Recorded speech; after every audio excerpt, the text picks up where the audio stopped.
Heavenly Father, you never cease to relate to us in various amazing and creative ways.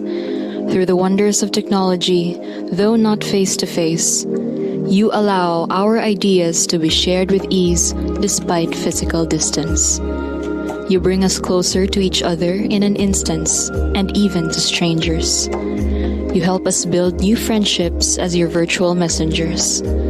Send your Holy Spirit to inspire us as we begin this online gathering. Bless everyone who toiled to make this project possible, the speakers, the facilitators, the technical crew, as well as the participants and viewers. We ask this through our Lord Jesus Christ, your Son, who lives and reigns with you in the Holy Spirit, one God, forever and ever. Amen. Blessed 𝗘𝘁𝗀𝗪𝗀, pray for us. Mga kababayan, ang pambansang awit ng Pilipinas. Kayang mahiling, pero saksilahanan, alam ng puso, sa likid mo'y buhay. Upang hinirang, tuyagan ang mahiting, sa mandulupin, di ka pasisingil, sa nagatang tutok sa simoy at sa langit mo babaw, ay nilatang tulang awit sa pagkayang minamahal, ang isang patawad mo'y tagumpay na naghihinig, makituwid at araw na kailan ang hindi maghihinig. Luman ang araw ng walhagin pagsikap, buhay langit sa piling mo. Ang hindi kaya ng pagkay pag-amin, ang mamatay ng dahil sa'yo.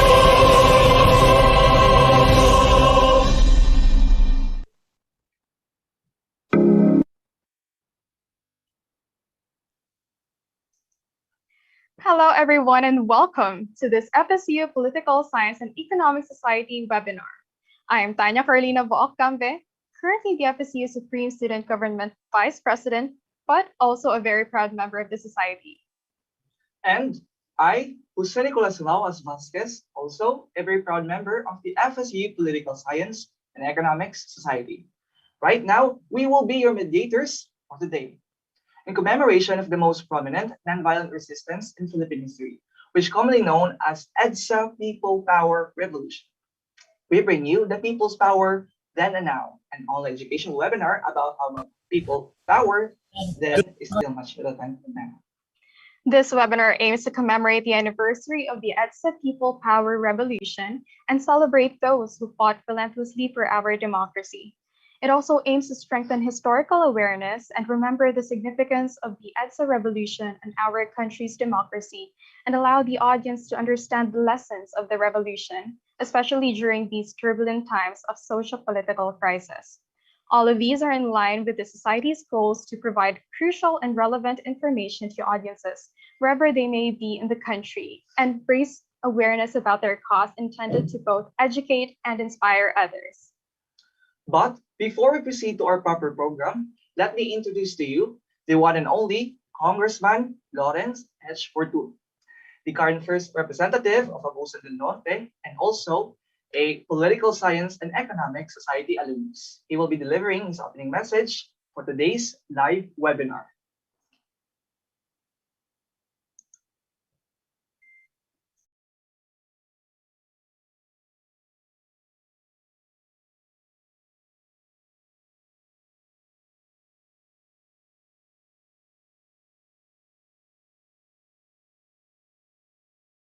Madayong adlaw kanatong tanan. Let me greet everyone a happy and meaningful day, and allow me as well to congratulate the Political Science and Economic Society on the organization of this important and timely webinar to commemorate a momentous event in the history of our country. 3.5 decades ago, all, if not most, of our political science and economic students here present were not yet born, the so-called People Power Revolution, a bloodless uprising, overthrew then President Ferdinand Marcos and ended a 2-decade authoritarian regime. It was an event that did not simply erupt from a spur of the moment. It was a product of years of snowballing and build-up of protests against various issues, ranging from corruption, abuse of power, violations of human rights, and electoral frauds.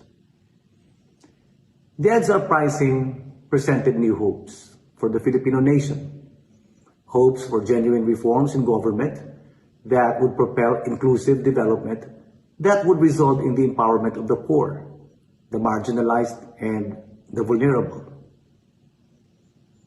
35 years have passed. The question is, kumusta na? How are we now 35 years after EDSA? Debates have caused divides among our people on the importance of EDSA in our history. Some assert that EDSA was a failure. Some posit that EDSA was a successful uprising, but whose gains have not been translated into meaningful reforms. Some insist it was simply a clash of political titans, the Marcoses and his cronies, against the 𝗘𝘁𝘁𝗀𝗶𝗀 and their minions.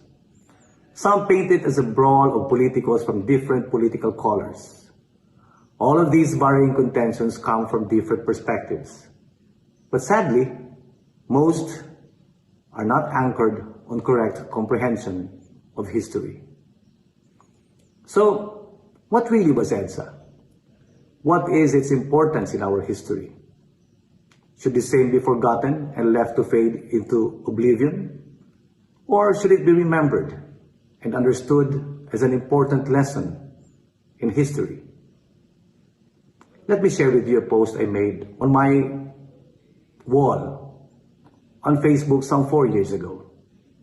I said, EDSA is not about the Aquinos and the Marcoses. It is about the heroism of every Filipino that took part, in whatever way, big or small, in the struggle that ended a dictatorial regime. EDSA was a demonstration of the capacity of the Filipino to choose vigilance over ignorance, courage over fear, freedom over repression, democracy over fascism. The color of EDSA is neither yellow nor red, nor black or blue. EDSA is a rainbow, a testament to the greatness of every Filipino, on which lie our dreams and aspirations as a nation. On this note, allow me to express my thanks to the organizers of this webinar, with a fervent hope that this will result in the participants' better understanding of our past that should illumine our paths as we move forward. Salamat, madyang maadlaw, kanato matanan.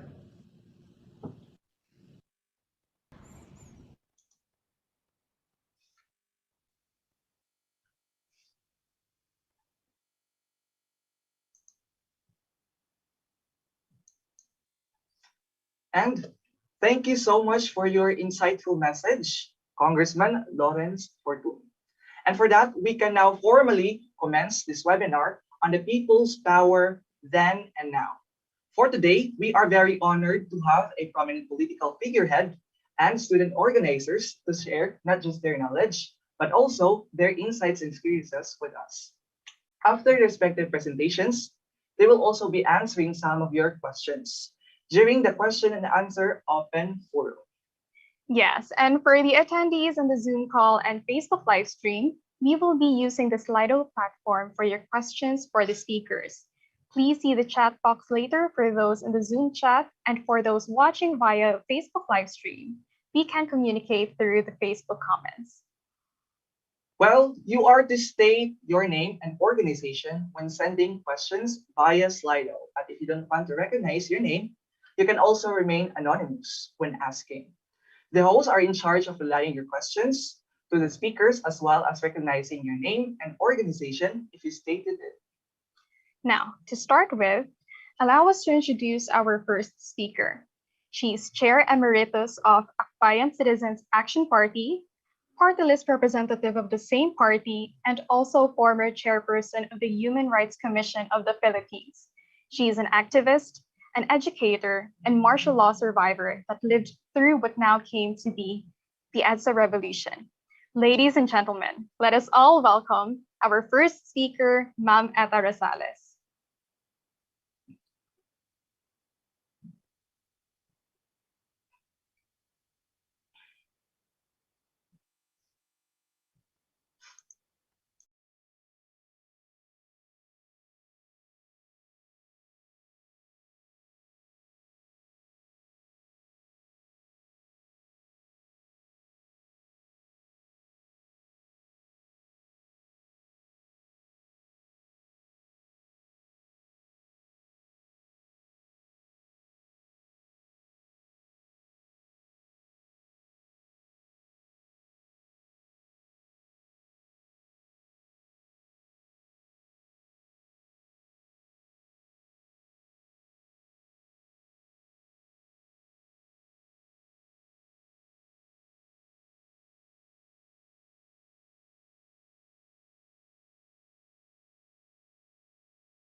Apparently, there will be a delay for our first speaker, but for now, we would like to thank our major partners.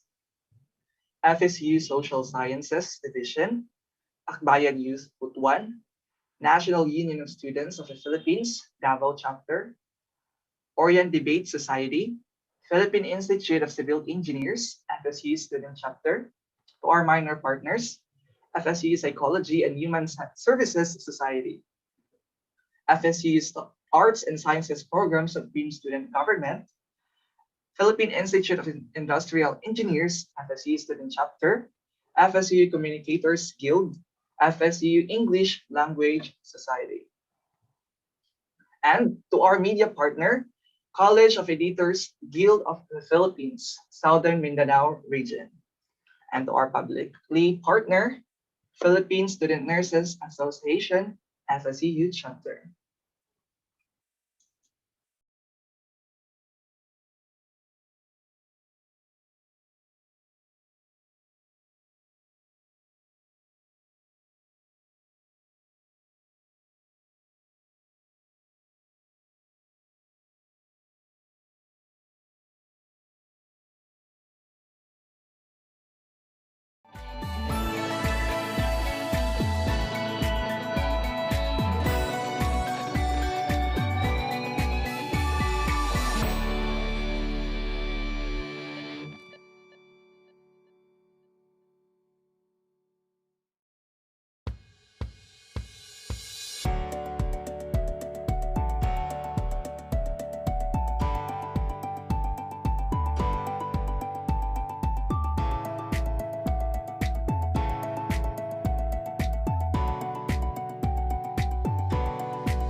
Again, let us introduce our first speaker again.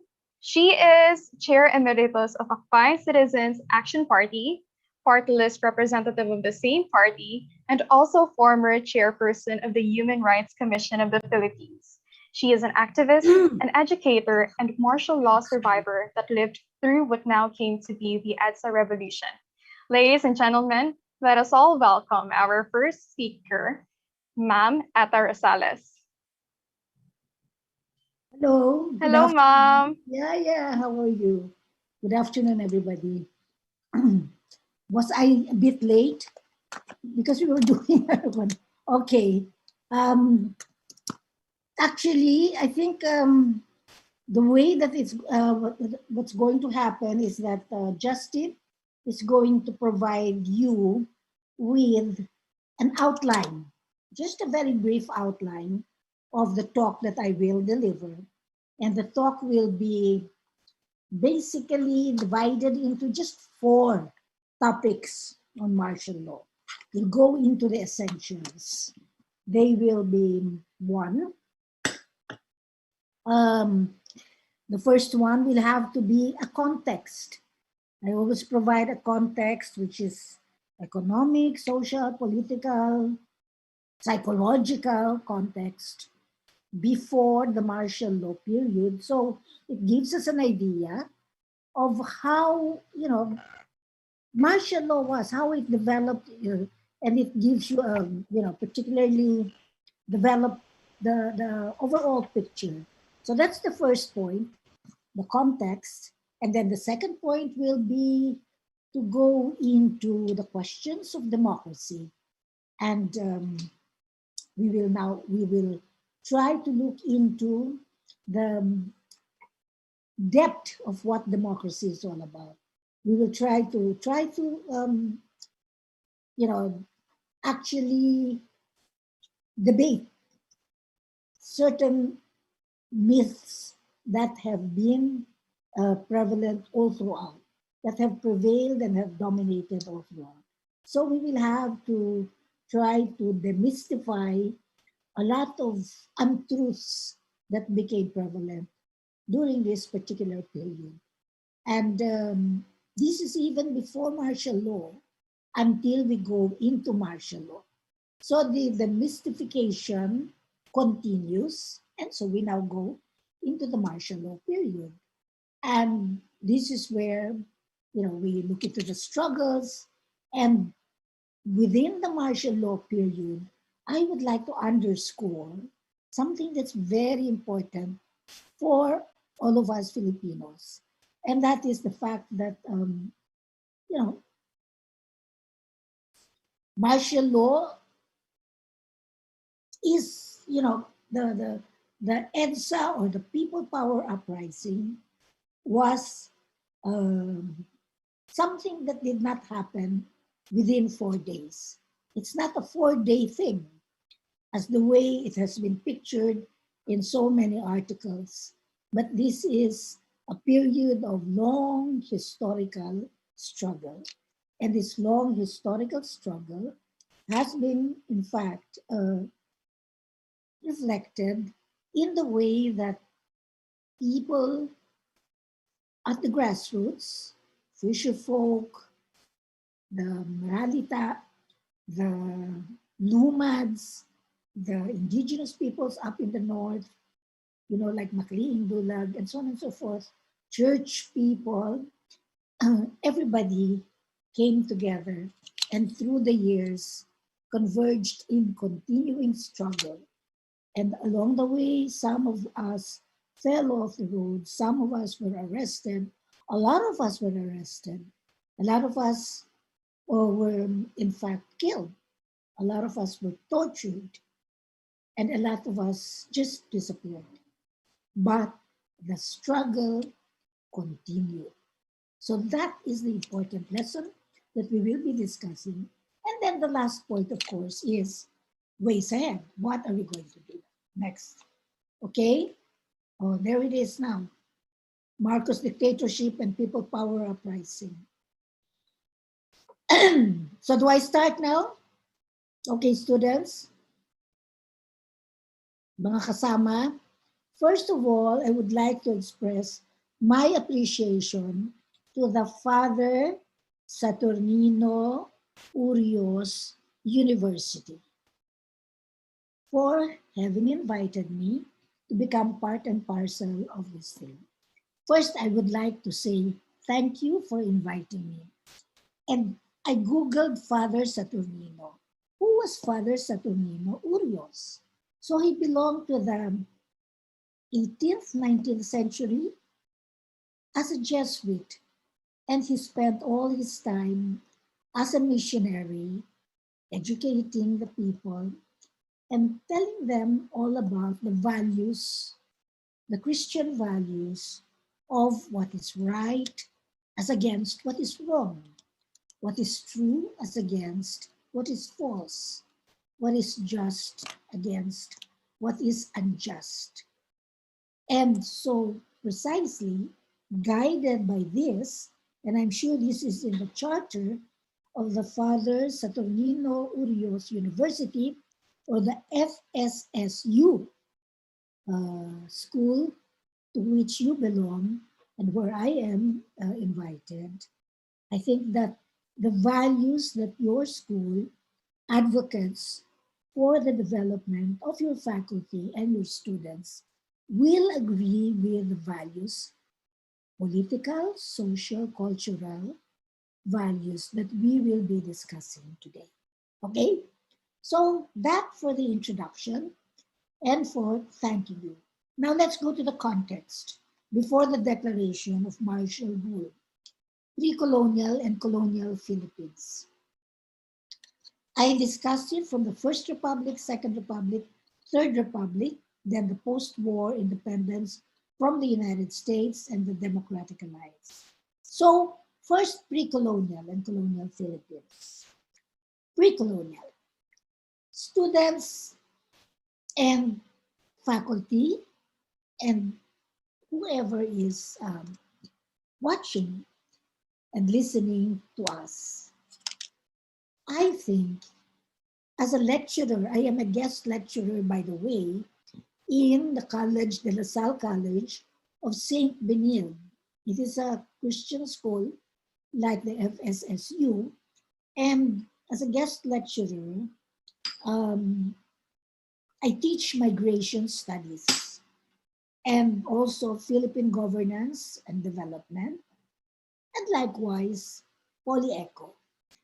And as I teach all of these, I always put a lot of emphasis into pre-colonial Philippines and the Filipino identity, or the indigenous identity of the peoples who peopled the entire archipelago of 1,700 islands or thereabouts. So we start with that. And one thing that I will emphasize to you is that on pre-colonial days, or one thing that the first thing that I think we should underscore is the fact that history, the written word, is just a very, very small fraction, I don't know, 4% of the entire life of human behavior in this planet Earth of ours, which means to say that prehistory, or before the written word, is so much richer and so much more significant in terms of volume of years that have actually taken place in comparison with the period where we started. And the period where we started, I'm sure that the anthropologists in the university would understand, the archaeologists and the linguistic people would understand, people from who study genealogy, that how old are we? The Homo sapiens, that's just about 7 billion years ago. And that is, or 7 billion years would be the human life, and about 3,000 years before the current era would be the start of the written word. Okay, so I am going to put a mark on the historic period when we started, because as far as the Philippines is concerned, the history of the Philippines started with the written word, and that was exemplified by the copper plate that was found in Laguna, if you remember. And the copper plate in Laguna had, Sanskrit, Malayan, several, hieroglyphics that were actually multi-linguistic and are still being studied right now. So that was the start of the written word of the Philippines. But in terms of behavior and cultural behavior, I think that Filipinos should always identify ourselves with our lumads, with our indigenous peoples up there in the north, and the lumads in the south, and those who actually lived with us prior to the coming of the Spaniards.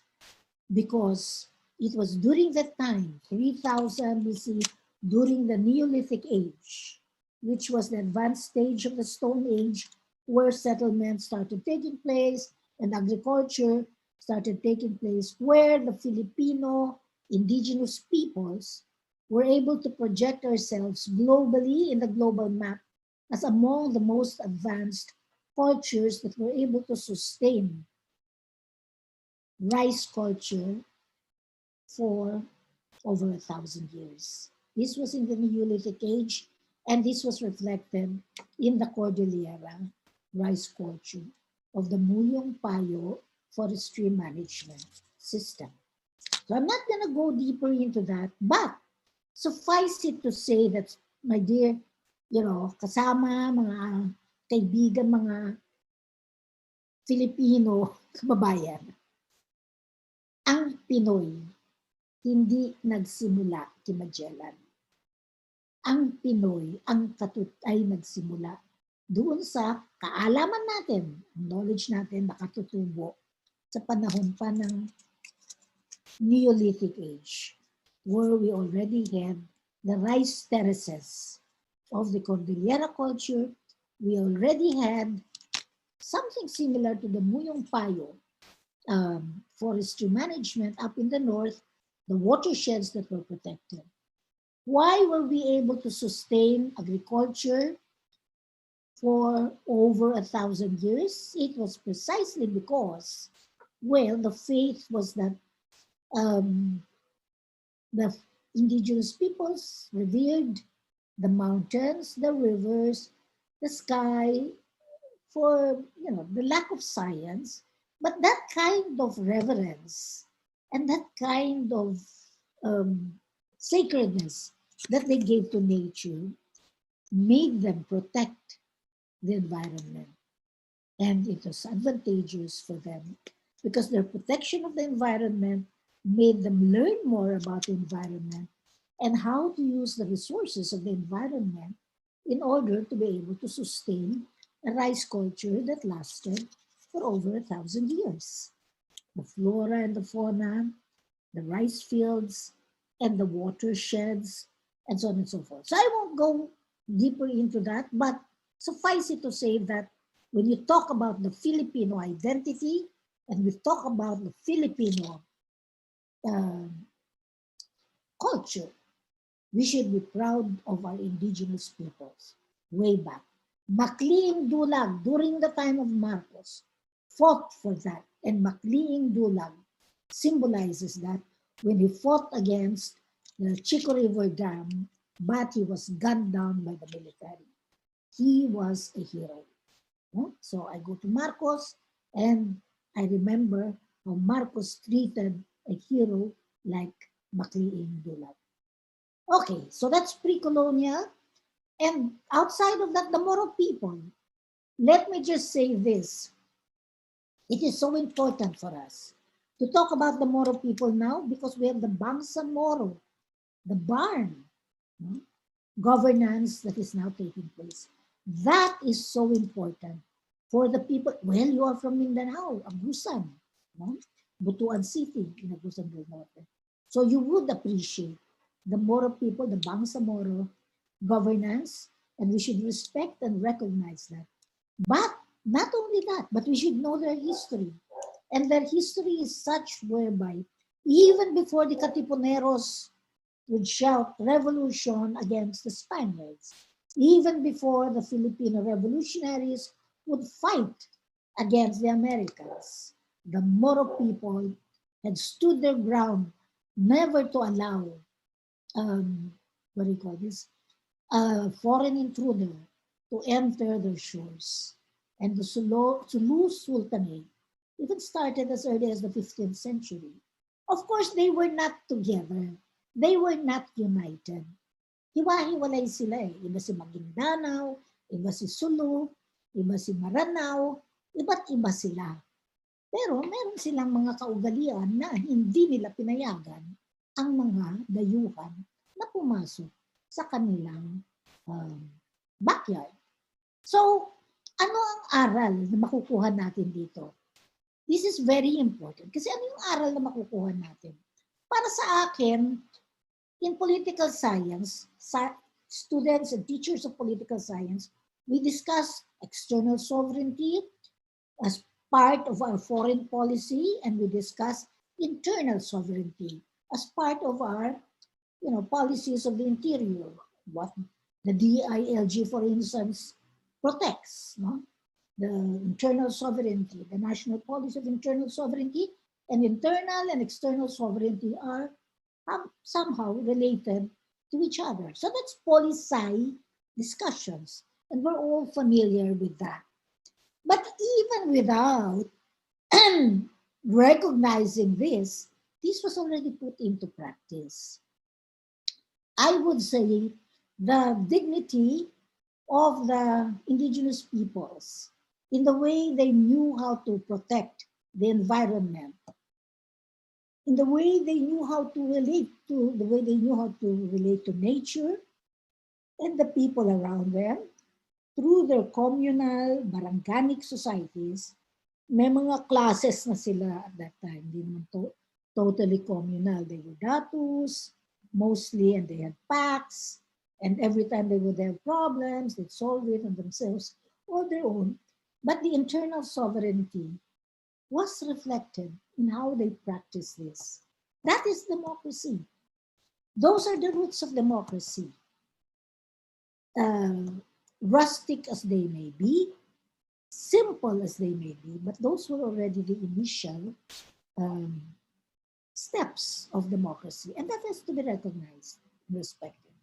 External democracy or external sovereignty, as I said, is reflected in the way that the Moro people fought against foreigners and intruders, such that even when the colonizers came, the Western colonizers, they stood their ground as best as they could. Until, of course, unti-unti, they were, ang tawag mo rito, they were subjugated because of military strength by the Western colonizers. Pero we should be proud of them.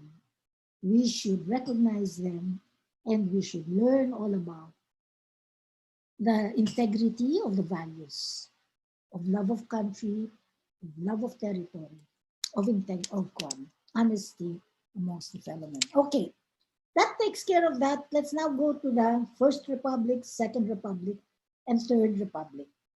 The First Republic, this was the time of, ayun, si Andres Bonifacio. Nakita ko yung Andres Bonifacio. This was already the time of the Katipuneros. No? The Katipuneros fought against Spain. Nanalo na tayo against Spain. Actually, the provinces, ilang probinsya yun, were together, and they started off with sporadic struggles, di ba? That were not connected with each other, but they were against the encomienda system. Siyempre, hindi na tayo papasok sa kasaysayan. Alam na natin yan, we take it for granted. Alam na natin yan. But suffice it to say that the Philippines was the first country that declared independence, the first Asian country that declared independence against the Western colonizer. And this was in at the turn of the 20th century. At the end of the 20th century, third turn of the 20th century. And this was, of course, when we declared our independence in 1899 and came up with our Malolos republics. That was the First Republic. Aguinaldo is debatable. Emilio Aguinaldo, because of the atrocities that he committed in the past.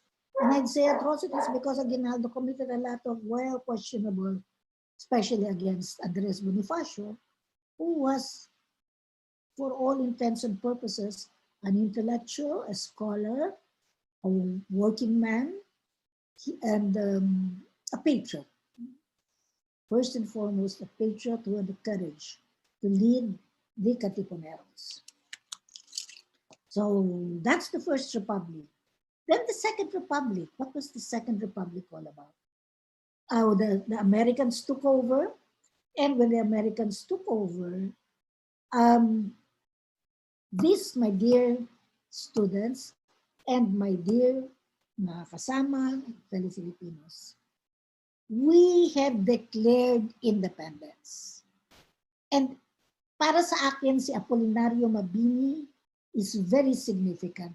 Kasi you should watch Mabini Mandirigma, kung hindi pa ninyo napapanood yan sa YouTube o di kaya sa tawag mo rito, hindi PICC, sa Cultural Center.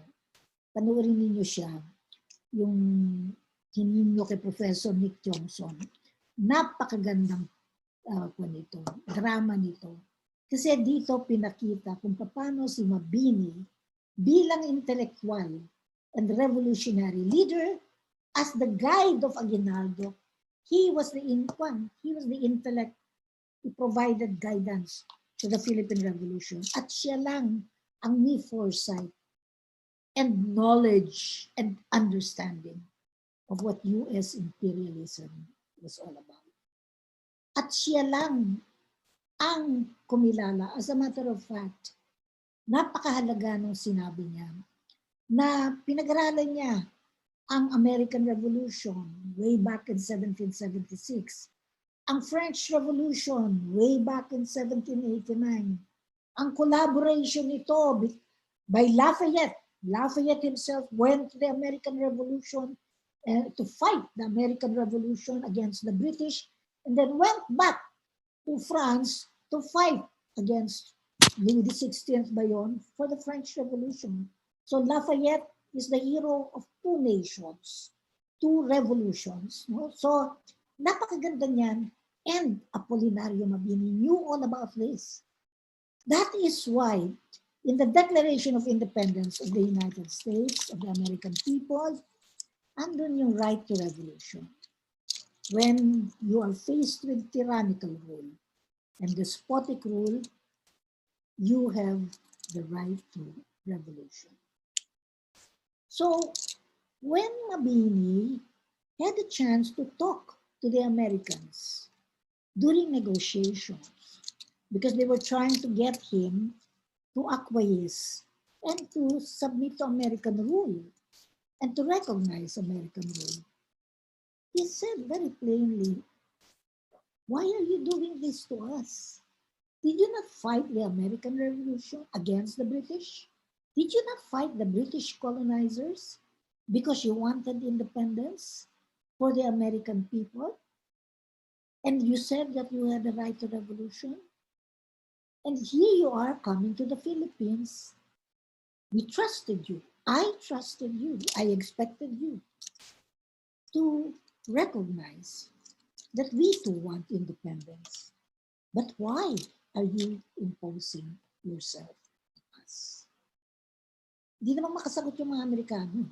Ang sagot nila, they sent him on exile sa Guam. Kasi hindi nila kaya siya eh.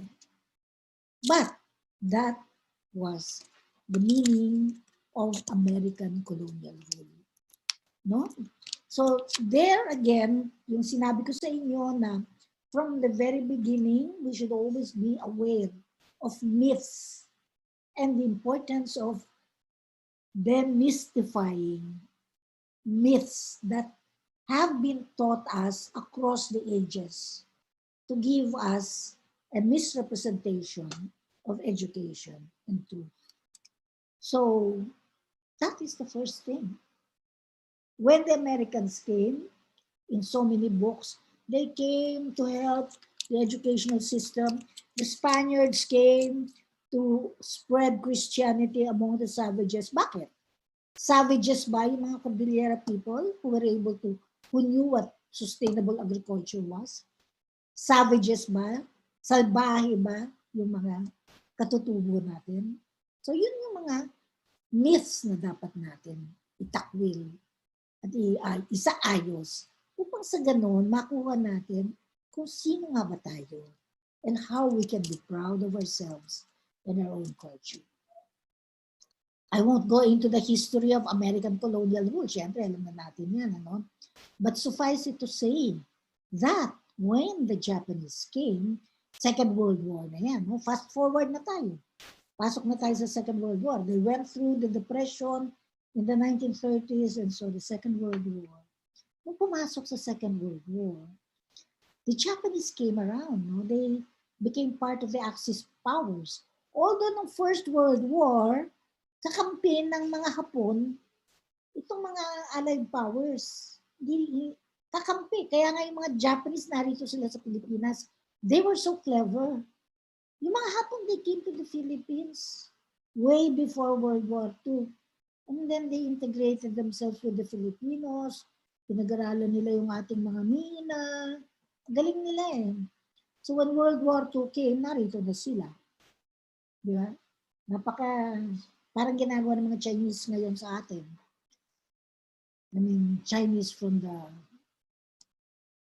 Xi Jinping regime, of course. Kasi marami tayong Chinese na mga kaibigan dati-dati pa. Yung mga naturalized Chinese. But anyway, going back to that. So that was the Japanese period. And so, naturally, there was the Long March, etc. And sino ang laban sa Hapon? Ito na naman, ibibigay ko na naman sa inyo, kasi ambiguous to eh. It's malabo ito, parang hindi ito masyadong pinag-uusapan sa kasaysayan. Maliban doon sa mga estudyante, students of history.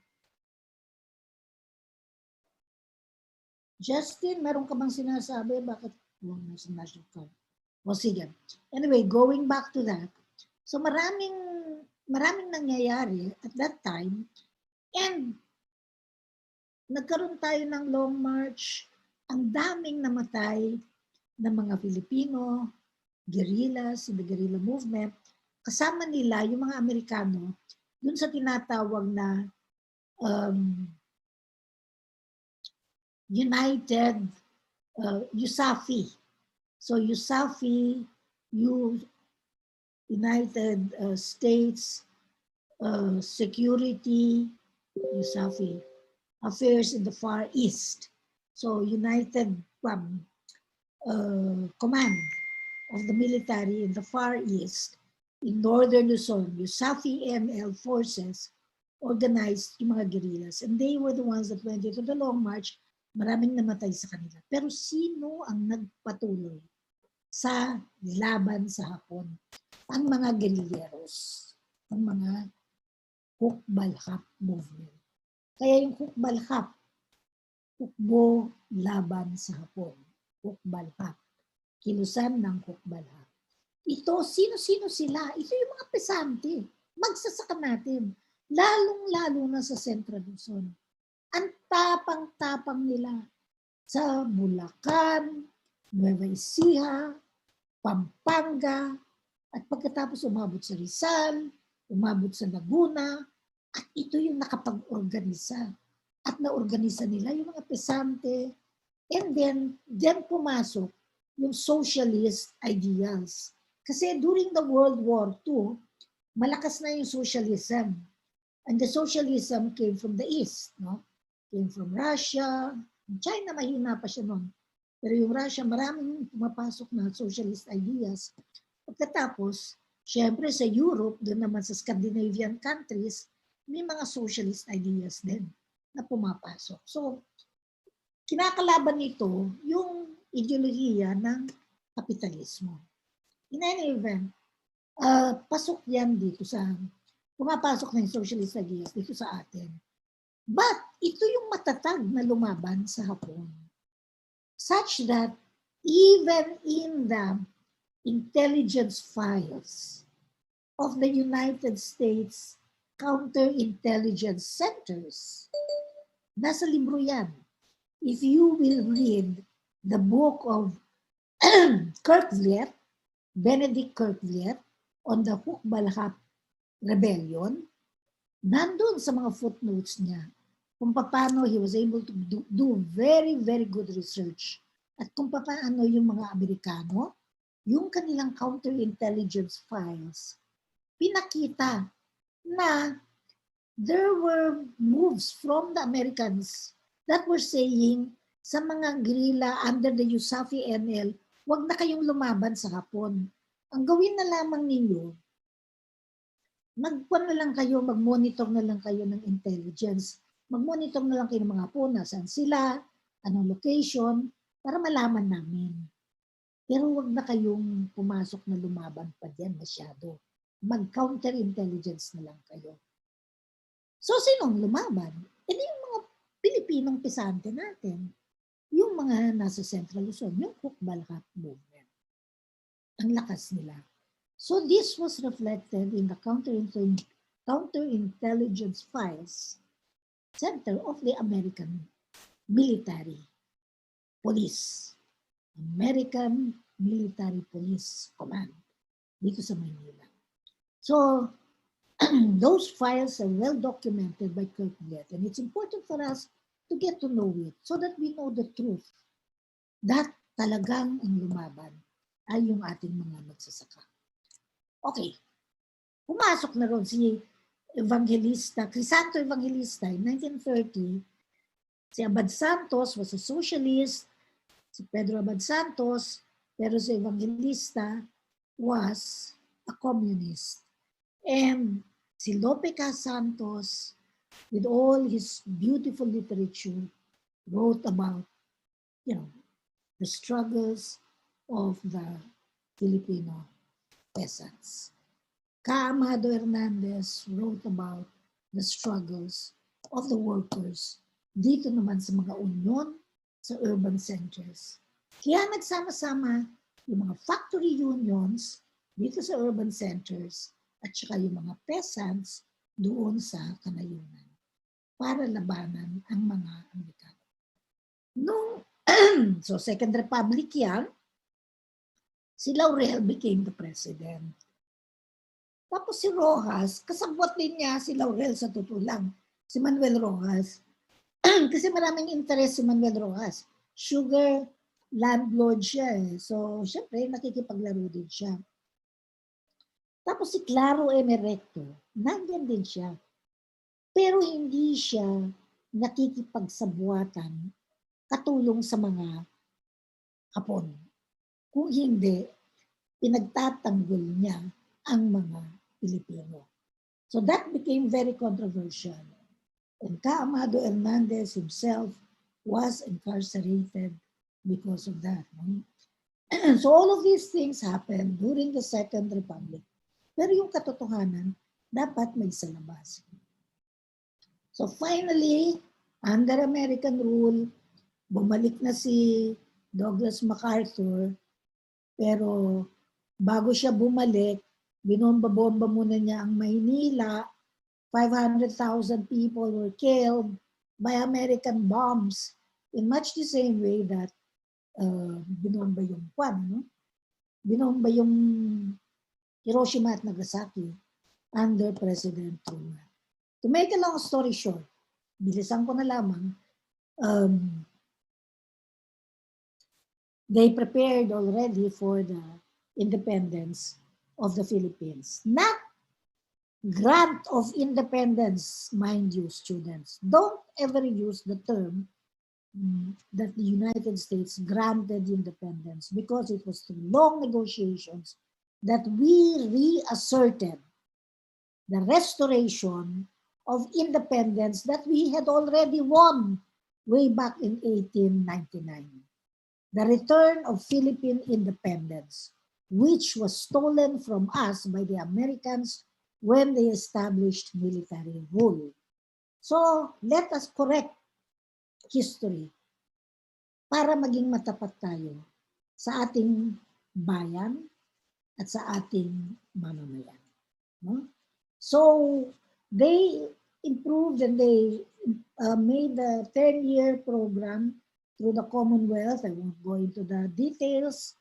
Commonwealth into the establishment already of the Third Republic, which was to reassert our independence through negotiations. Ang pinakamatinding political party, of course, was the Nacionalista Party, led by Manuel Quezon and Sergio Osmeña. Okay, so parating na yan. Ngayon, during that time, itong mga Amerikano, medyo of course, nag-exile din naman si Manuel L. Quezon, di ba?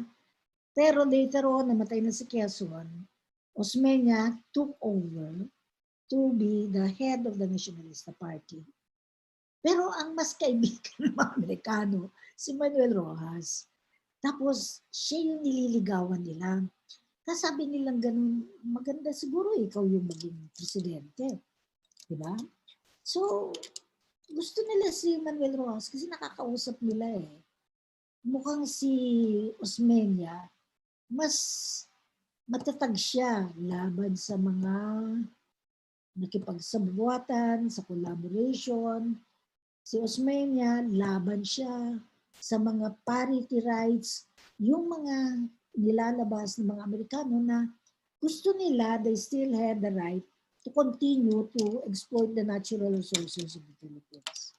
But it was Rojas that allowed for this. To make a long story short,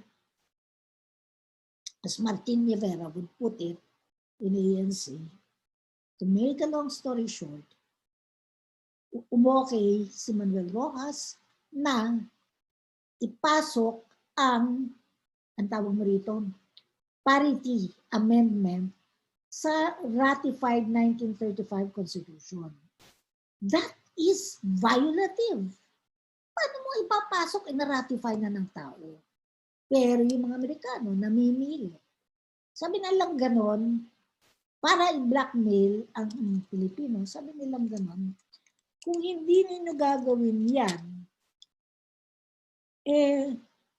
hindi namin ibibigay sa inyo yung rehabilitation na nangako kami ibibigay namin sa inyo through a congressional ruling. Bakit? Kasi ang Pilipinas destroyed by the bombs which fell not only from Japanese planes, but at the latter part from American planes. Kaya Manila was totally destroyed, the Kanayunan was destroyed, our railroad system was destroyed, the infrastructure was destroyed, so that the economy was in shambles. And the only way that you could recover that economy was through rehabilitation. So nangako si Amerika, bibigyan namin kayo ng rehabilitation to the tune of $600 million plus, pero on condition, may blackmail, that you incorporate the parity amendment to the 1945 Constitution. Noong nangyari yun, nagkaroon na ng eleksyon. Doon sa election, 1946, nanalo yung 6 na kandidato ng Democratic Alliance that represented the Hukbalhap movement, the peasants, the socialists, and of course, some of the communists. Plus the factory unions in the urban centers. E di ngayon, 2 points ang ginusto nitong mga nanalong 6 na Democratic Alliance. No to collaboration, dapat yung mga nag-collaborate sa mga Hapon na pumatay sa mga kasamahan namin sa guerrilla movement, sa Hukbalhap movement. Dapat mahusga sila. Pangalawa, laban kami sa parity amendments. Lalabanan namin yan sa Kongreso. Hindi kami papayag sa ratification sa amendment to the 1945 Constitution because they were going to do that after the 1946 elections. Ay, natakot si Juan Rojas. Ano gagawin ko riyan? So, ang ginawa ni Rojas, he was able to work up a resolution to say that itong mga Democratic Alliance nito, kaya lang naman sila nanalo kasi nandaya sila sa Central Luzon. They committed massive fraud. Parang si Trump, they committed massive fraud and terrorism and therefore they cannot come in. So, they came up with that resolution at yun ang pinasok nila, hindi pinapasok itong Democratic Alliance. And that gave way for the coming in. That is yung Democratic Alliance, yung pangatlong, that is the second myth that we have to rectify. Dapat ipaalam natin ang katotohanan. So the Third Republic was born, the Democratic Alliance was not able to get into the picture, but teka muna, yung Nationalista Party, they were all members of the Nationalista Party, including Manuel Rojas. But they wanted him to become the president. He wanted to become the president. Si Osmeña, yung mga Amerikano nababagalan kay Osmeña, nakukuparan sa kanya, at saka si Osmeña hindi siya masyadong ganado dun sa parity amendments nila. So, ayaw nila sa Osmeña. Kaya ang ginawa ni Rojas, yung liberal wing of the Nationalista Party, ang siyang tumakbo, naging Liberal Party. At ito, ang kanilang, binoto nila siya, at saka yung Vice President, si Elpidio Quirino. So nanalo sila kay Osmeña, talo si Osmeña. Si Democratic Alliance nanalo, pero hindi nila pinapasok. Okay, Third Republic, tapos na yan. Post-war independence from the United States. So yun na yung nangyari, and then during these years, going to martial law. Maganda, the decades, of course, the 50s and the 60s, maraming ikukwento riyan, pero during this period din na lumakas yung socialist movements, national liberation movements, and yung mga movements na yan, habang lumalakas yan, post-war lahat yan, di ba? So El Salvador, naging mga national liberation movements yan sa Africa, sa Indonesia, yung Vietnam War nga, at saka yung Pathet Lao ng Lao forces, at saka yung mga Thai forces, lahat lumalaban. Pasok na yung mga communist guidelines. They were guided by communism. And they called themselves national liberation movements. But kasabay niyan, yung katakot-takot na militarization. And some of this militarization, in order to thwart itong mga emancipation movements sa grassroots, were supported to some extent by strong McCarthyism, which was the anti-communist policies of the United States. That's why the likes of Augusto Pinochet of Chile, that was supported by the United States, and of course, during that period when Allende, who was a Marxist, became the president, the story goes, he was killed by the CIAs. And ang nilagay nila roon was Augusto Pinochet. So, turmoil, global turmoil talaga yan. So, militarized rule became the name of the game in so many areas in Latin America, while emancipation movements were also struggling. And McCarthyism, anti-communism, was fighting with communism, socialism. So naglalabanan ngayon yung clash of ideologies. And so, pasok ngayon tayo kay Marcos. Marcos was a brilliant man. Nationalista Party, nanalo of course si Manuel Rojas. Didn't take long, nag-speech siya sa Clark. Tapos, ang gusto ng mga Amerikano talagang mabuhay siya, tsaka may bigyan siya ng, inalagaan nila si Manuel Rojas. Pero nagkasakit si Manuel Rojas, namatay siya, 𝗘𝘁𝘁 took over. So when 𝗘𝘁𝘁 took over, sabi niya ganon, I will unite the Filipino people, I will bring about peace and order. Ang lakas-lakas ng Hukbalhap movement noon. Kasi ang ginawa nila Luis Taruk, nung hindi naman sila tinanggap sa Kongreso, nag-underground na sila. So nagpatuloy pa sila. So natatakot na ngayon yung mga governments, the government itself. Kasi they were already knocking at the doors, sabi nila ganon, of Malacanang, kasi nasa Bulacan na sila, lakas-lakas ng Hukbalhap movement. So magaling si 𝗘𝘁𝘁. Yung National Defense Secretary niya, Ramon Magsaysay, he was also loved by the Americans, and he was so pro-American din siya, pero pro-masa din daw siya. So marunong siya, he would go to the masses, he would talk to the masses, etc., etc. They had this program, dalhin lahat yung mga discontented. Siyempre yung mga leaders, inaaresto nila, no? Lamado Hernandez, ang tagal, mga nahuli, si Jesus Laba o sa Laba. Ang daming mga nahuli, si Simeon Rodriguez, si Angel Backing, lahat yung mga leaders nilang yun, mga socialist, communist, leaders, mga hinuli lahat yan. Pero yung mga rank and file na miyembro ng Hukbalhap movement, laban sa laban sa HMB na hukbong mapagpalaya ng Pilipinas. So they converted themselves to HMB. And they were already in Bulacan and so on.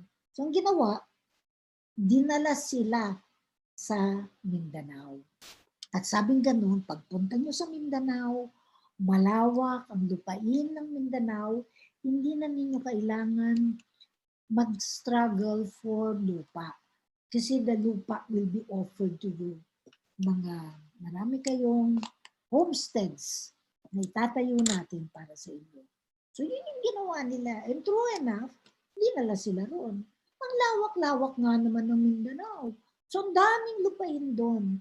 So nanggaling sa mga Kapampangan, mga Ilocano, taga Pangasinan, kung saan sa mga lowlanders nagpunta lahat sa Mindanao. So, tawag sa kanila, migrante ng mga katutubo. Kasi mga dayuhan nga naman sila eh. Hindi naman sila taga Mindanao. Siyempre, alam ninyo yan sa FSUU. Tapos, diyan sila gumawa ng homestead. Ginawa ng gobyerno. Para sa ganun, mabigyan ng lupa para maging mapayapa na hindi na sila lumaban. They will no longer knock at the doors of Malacanang. So, naging mapayapa nga naman kasi naging ng lupa. Pero ang kapalit noon, nawalan ng lupa, yung mga Muslim. Maraming nawalan ng lupa. And then, yung mga Moro people, di naman nila alam yung mga registration of land. Diba? Di naman nila alam yung mga yan. Kasi lupa nila yung lupa nila. Kahit yung mga lumads, katutubo, lupa nila yung lupa nila. So, that brought about continuing social unrest to the Muslim people. Bagamat nabigyan ng lupa yung mga taga Central Luzon and Northern Luzon, nawalan naman ng lupa yung taga Mindanao. Okay, there you go. And so now, we enter the Marcos period. Anong oras na? Justin, you tell me how many minutes more. You tell me how many more minutes kasi ako I have a tendency to talk and talk and talk. Oh. Okay. Let's now go to the Marcos period. Sino ang magkukon sa akin? Who is guiding me? Wala na bang nakikinig sa akin? Baka salita ako ng salita, wala nang nakikinig. Tata, we're here po. Yeah. Ayan po. Para naman pala na meron akong audience. Okay. So here we are. Democracy, power to the people. Andres Bonifacio, makapagtatag ng sarili at malayang pamahalaan, makatwid ay mamahala, sa makatwid ay mamahala ang bayan sa bayan at hindi ang isang tao lamang.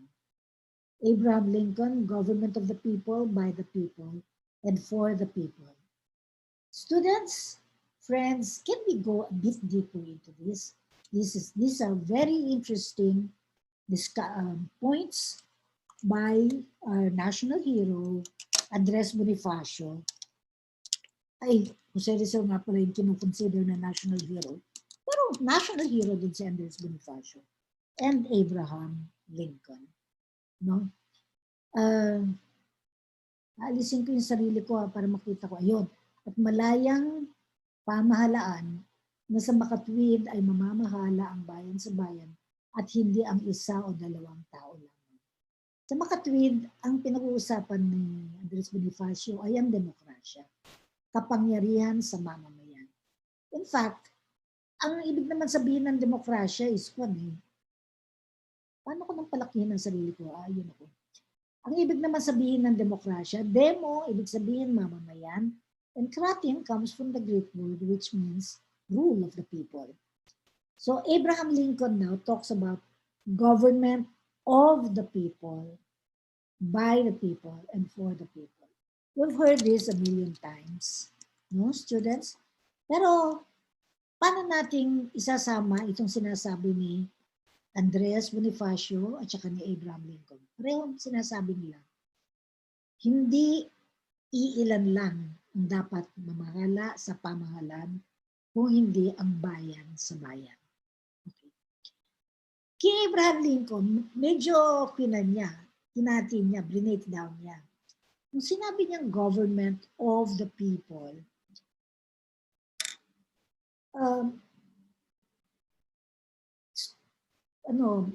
students of political science would interpret that to mean a social contract, a theory of governance.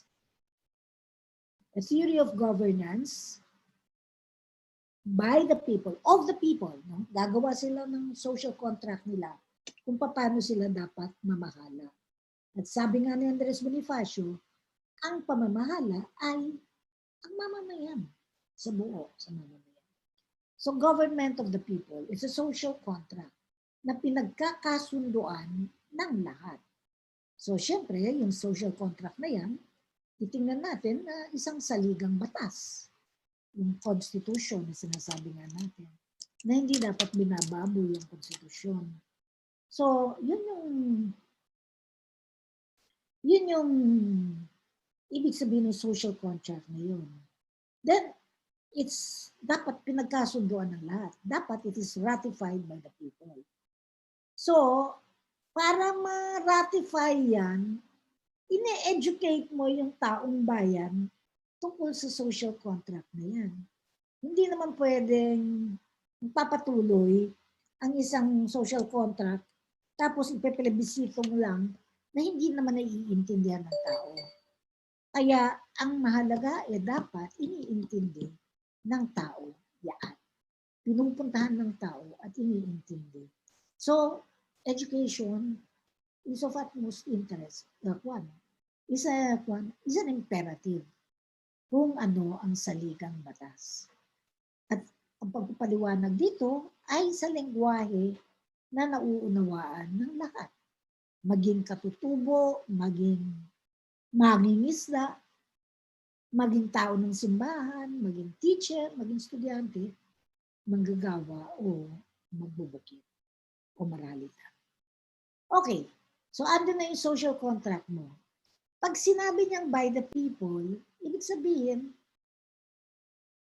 hindi lang yung gobyerno, kung hindi, governance.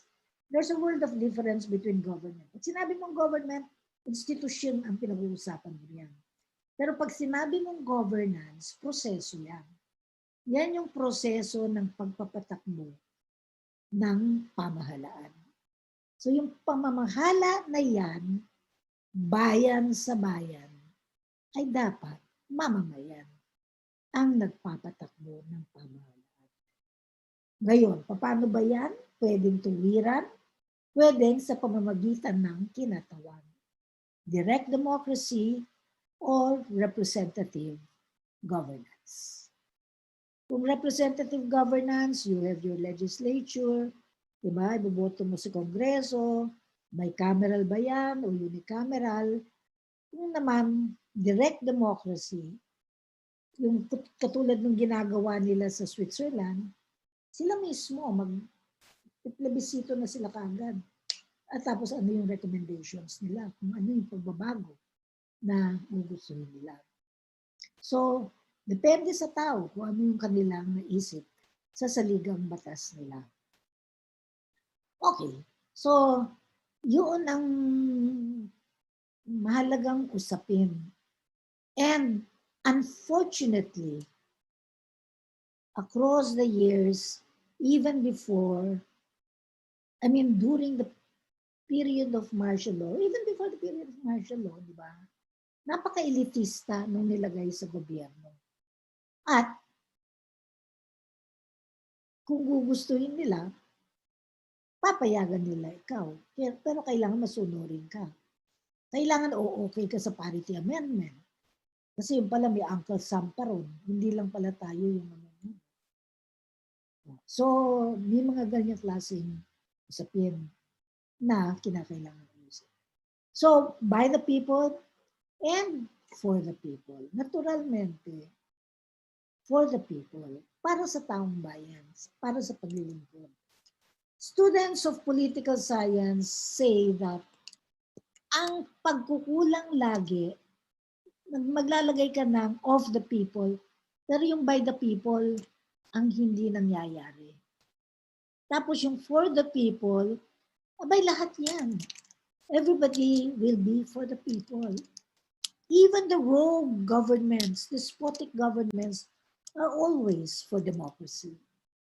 Even neoliberal governments will always say they are for democracy. Look at Uncle Sam. He says, okay, let's have the 1935 Constitution for the Philippines. And democracy will be universal, equality. You have your Bill of Rights. Pwede bang ubili ng gamot ko?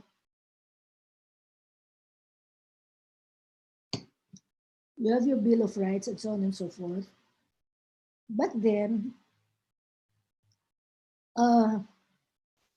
what happens is that when it comes to the crunch, when it comes to very important decisions, you see what happens. If you go against us, paalisin namin kayo. You know, sa Kongreso, dito sa Pilipinas, marami yung mga examples na ganyan na pwede nating pag-aralan. Now, during the time of Marcos, very, very clearly, when Marcos took over, first, when 𝗘𝘁𝘁 Quirino took over, he ran for re-elections in 1949. Kasi namatay muna si Juan, and then Carlos Garcia took over. Carlos Garcia, tapos naglabanan sila. He ran for re-election. Hindi, ang nakalaban niya si Osmeña yata, si 𝗘𝘁𝘁 Quirino. Ran for re-elections, and when he ran for re-elections, it was one of the dirtiest elections. Dito nangyari yung the birds and the bees could vote, and then flying voters, doon nagsimula lahat yung mga points na yun. By the time Marcos took over, did the Americans do anything? The Americans were there, no? Nobody, as Diosdado Macapagal put it correctly, nobody could be elected president without the blessings of America. But when Tita, you have 15 minutes na lang. O sige, naki-Marcos na ako. Thank you. When actually Marcos took over, or when 𝗘𝘁𝘁 Quirino took over, do you think they did anything about the katiwalian? No. They did not. Pinbayaan nila. So, very selective yung electoral process. So, finally, Marcos, when he finally came into the picture, it was Diosdado Macapagal, who was a member of the Liberal Party. He entered the Liberal Party. Kinalaban niya si Diosdado Macapagal sa Liberal Party. Actually, nagkwan siya eh. Nag-nationalista party siya. Pero dating Liberal Party siya. So panalo siya against Diosdado Macapagal in 1965. And then henceforth, he led a 20-year period with as the President of the Republic of the Philippines. Maraming kwento tungkol sa kanya. Nasa kwan na tayo. Can we now go to the Marcos period?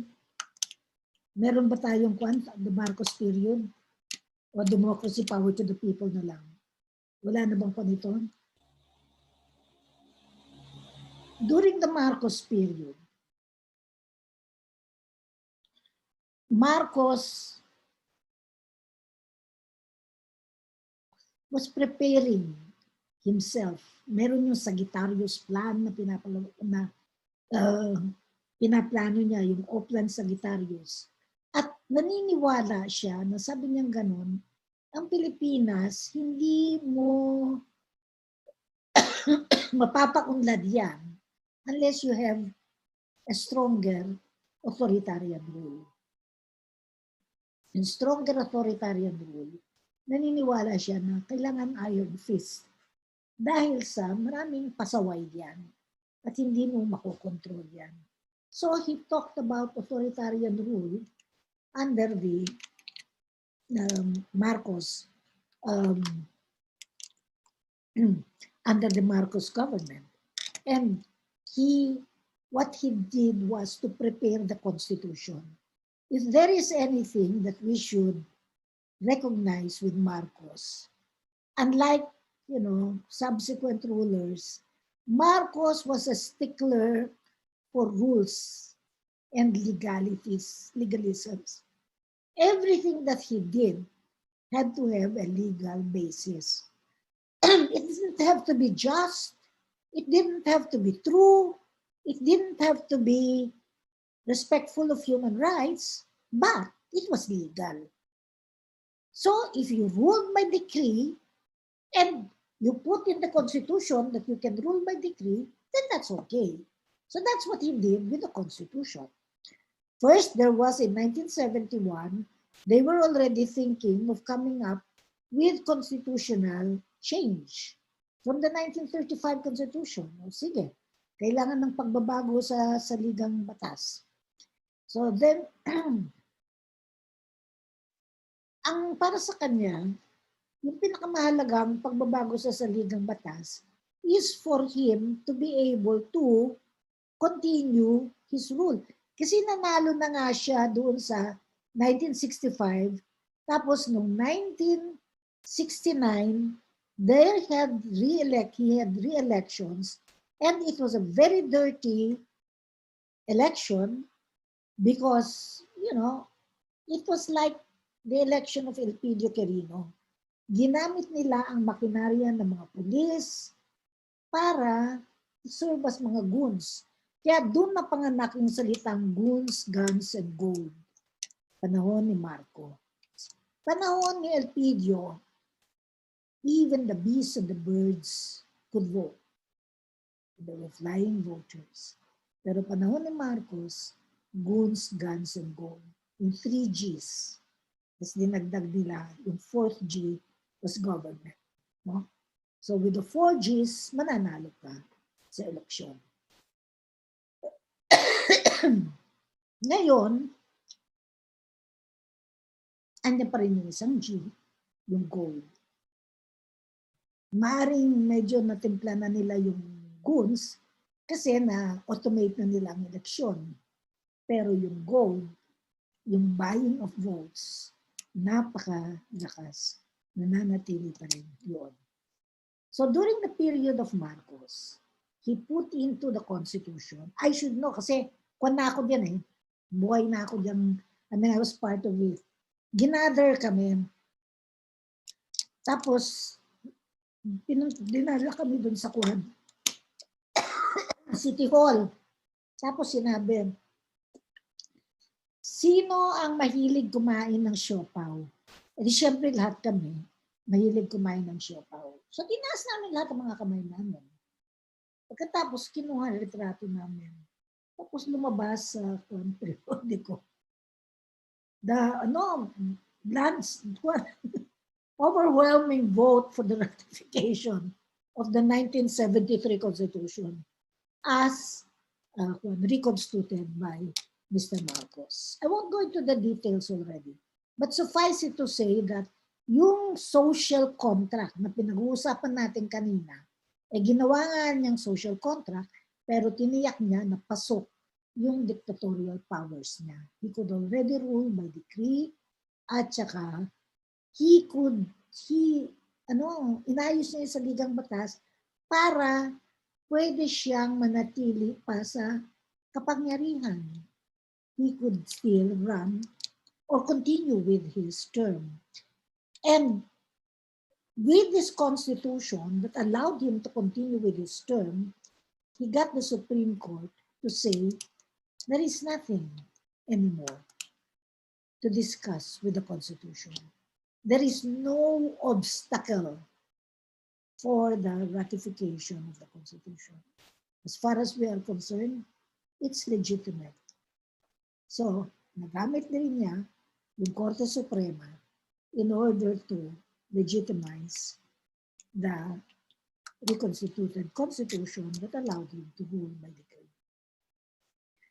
So, 1972, I was arrested. Actually, I was arrested twice. I'm not going to go into myself. I was also a tortured victim. No?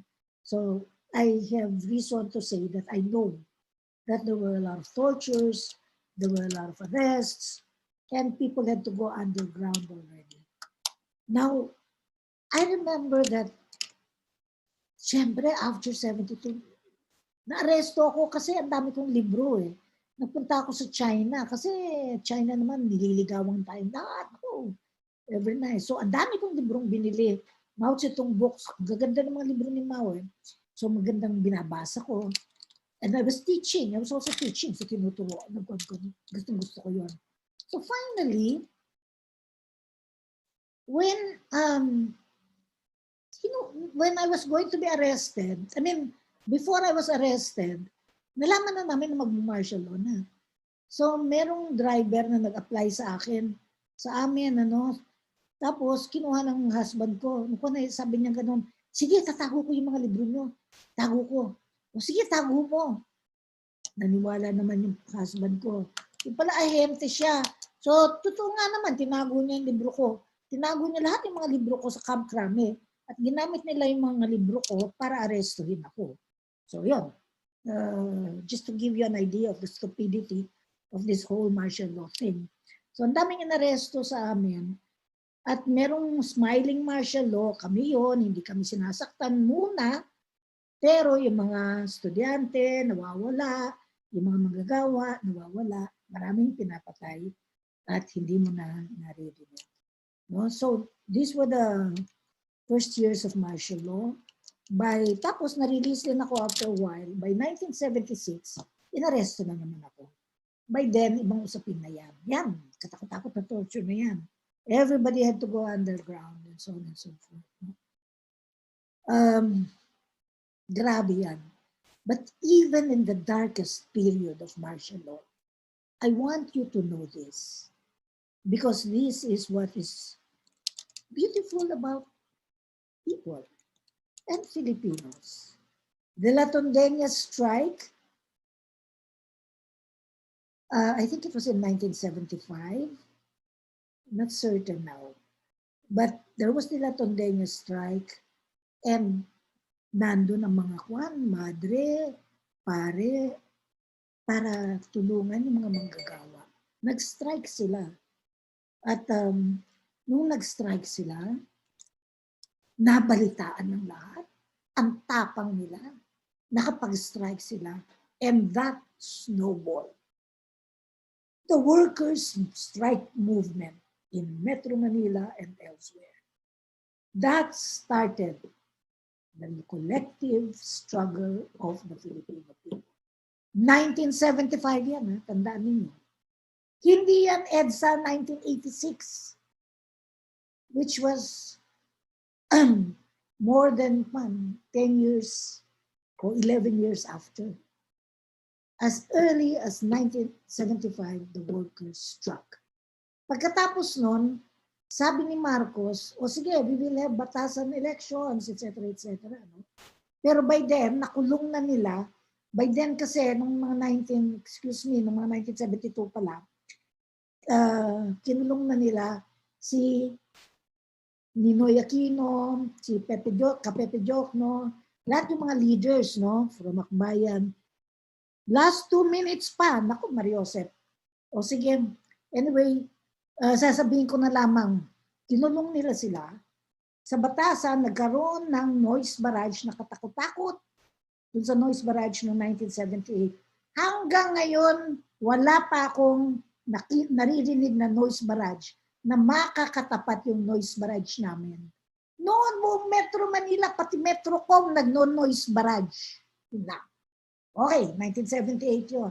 Patuloy ang mga estudyante. 1984, ang mga estudyante nagmarcha for the first time sa Malacanang. Nobody could dare step into, Mendiola. It had to take the youth and students to march to Mendiola. At nandun na rin yung anak ko, kaya takot na takot ako. Kasi syempre, malalaki na yung mga anak ko. Biro mo yan, ano? So nagmarcha yung mga anak ko, di takot na takot ako. Kasi Lino Broca, buhay pa si Lino Broca, tsaka sila, tapos sabi nila, Lino, eta, yung anak mo, si Lina, nakita ko, kinukuhan, tinitirgas. Eh di syempre takot na takot ako. Buti na lamang, buhay naman sila, natirgas nga sila. Pero nabuhay, mga kabataan ng taga-UP lahat, youth and students of UP, binasag nila ang fears of Mendiola. Yun ang ginawa ng mga estudyante. Henceforth, 1984, tuloy na yan. No? So makikita mo yun. Noong 1981, kami ng mga teachers, 1982, ako nag-strike ako. Kailan ba ako nag-strike? Strike ako ng 1981 yata, nag-strike ako sa Jose Rizal College. Tapos noon, that gave birth to the Alliance of Concerned Teachers na mga manggagawa. Siyempre, KMU, mga kaibigan ko lahat yan, we gave birth to the Alliance of Concerned Teachers. Tapos we held nationally coordinated strikes. I would go to Dipolog, I would go to Misamis Oriental, I'd go to Cagayan de Oro. Nagtatravel ako, I'd go to Baguio. Tapos kinakausap ko mga teachers, tumatayo sila, na-organize nila. Ang galing talaga. Can you imagine, na-organize namin natin yung mga teachers na yan? Yung mga public school teachers, yung buong Kapampangan, yung Pampanga, nagwan, flat, paralisado, the whole province of Pampanga. Ganon kalakas ang mga teachers pag mag-strike ng panahon. At kakampi ko ang media. Kakampi ko ang GMA7 kasi yung ABS-CBN, pinan sila they were bawal, kinonfiscate sila. Parang yung ginagawa ngayon. So, pinagbawal sila, pero yung GMA7, buhay sila. So, sila kakampi ko lahat. Sila June, tsaka sila, ito. Basta kakampi ko sila dahil mga teachers o mga asawa nila. So, aayusin nila yung paglalabas nila ng media para sa ganon, magmumukhang lumalakas yung teachers movement. No? Talagang kakampi ko yung media. Hanggang sa mananalo kami, magkukong kami. Galit na galit si Marcos. Until lumakas ng lumakas. So, what am I trying to tell you, students? It had to take this. Tapos yung mga taong simbahan, pag nagmamarcha kami, nandyan sila sa tabi namin, mga seminarista, tsaka until EDSA. Let me go to EDSA. Intayin mo na lang sandali ha.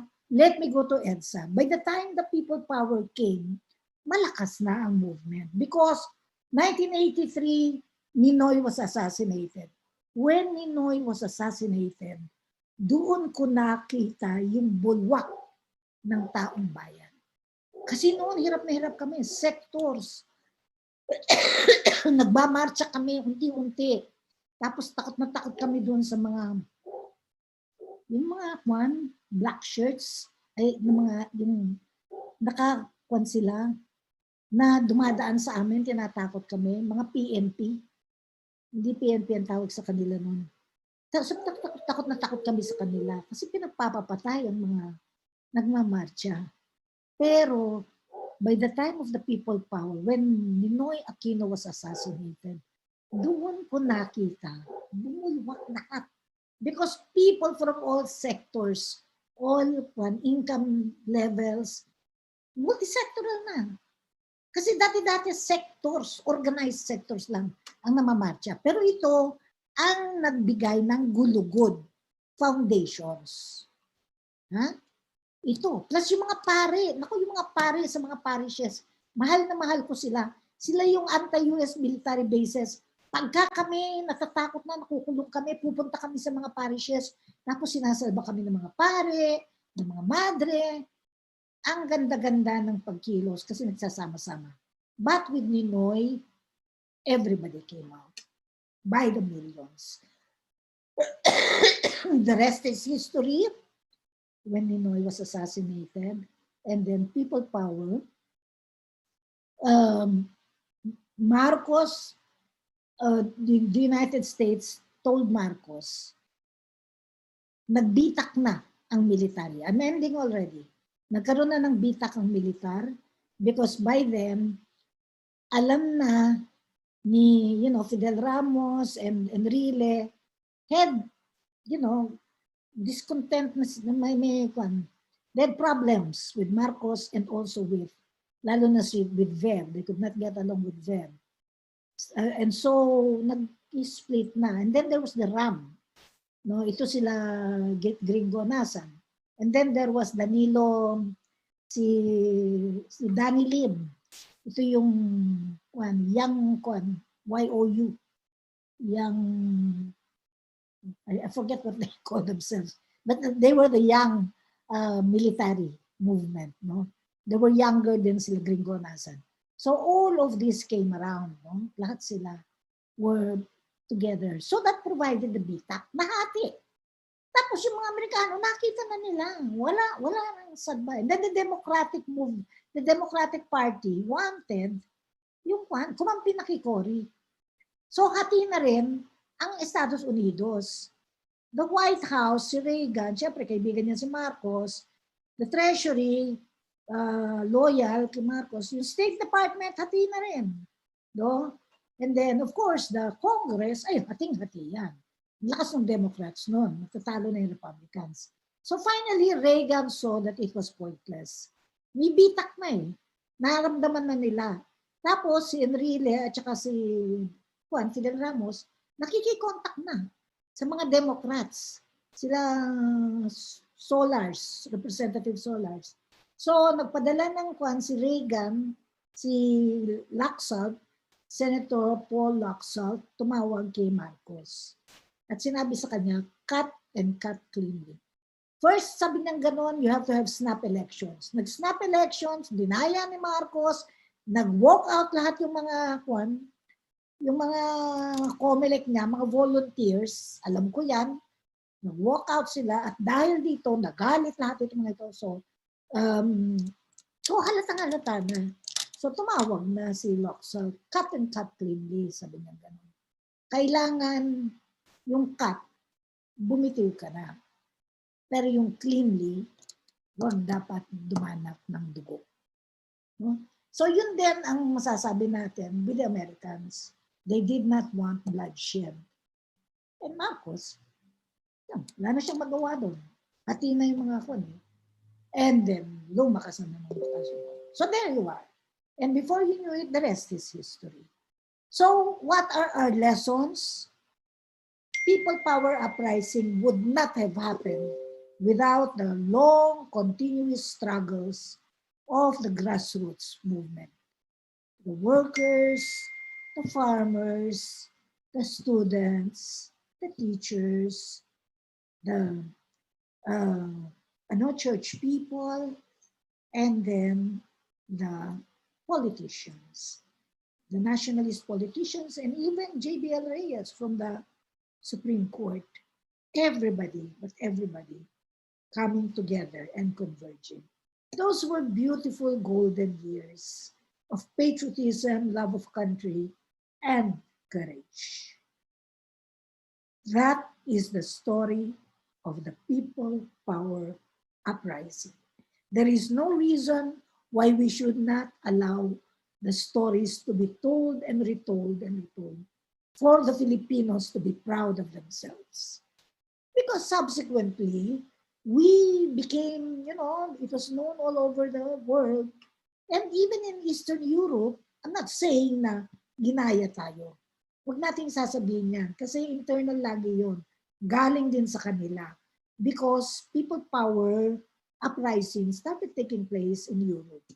And much later, the Arab Spring took place with the Bouazizi, Muhammad Bouazizi, who started the Arab Spring in Tunisia through the Tunisian Revolution. So I end with that because I end with the optimism that students and teachers and everybody else who could be listening, there will always be hope for as long as we have people who think and embrace the values of justice, freedom, faith in your fellow men, faith in God, faith in your neighbors, and love for the environment, protection for each other, and love of country. Maraming salamat po.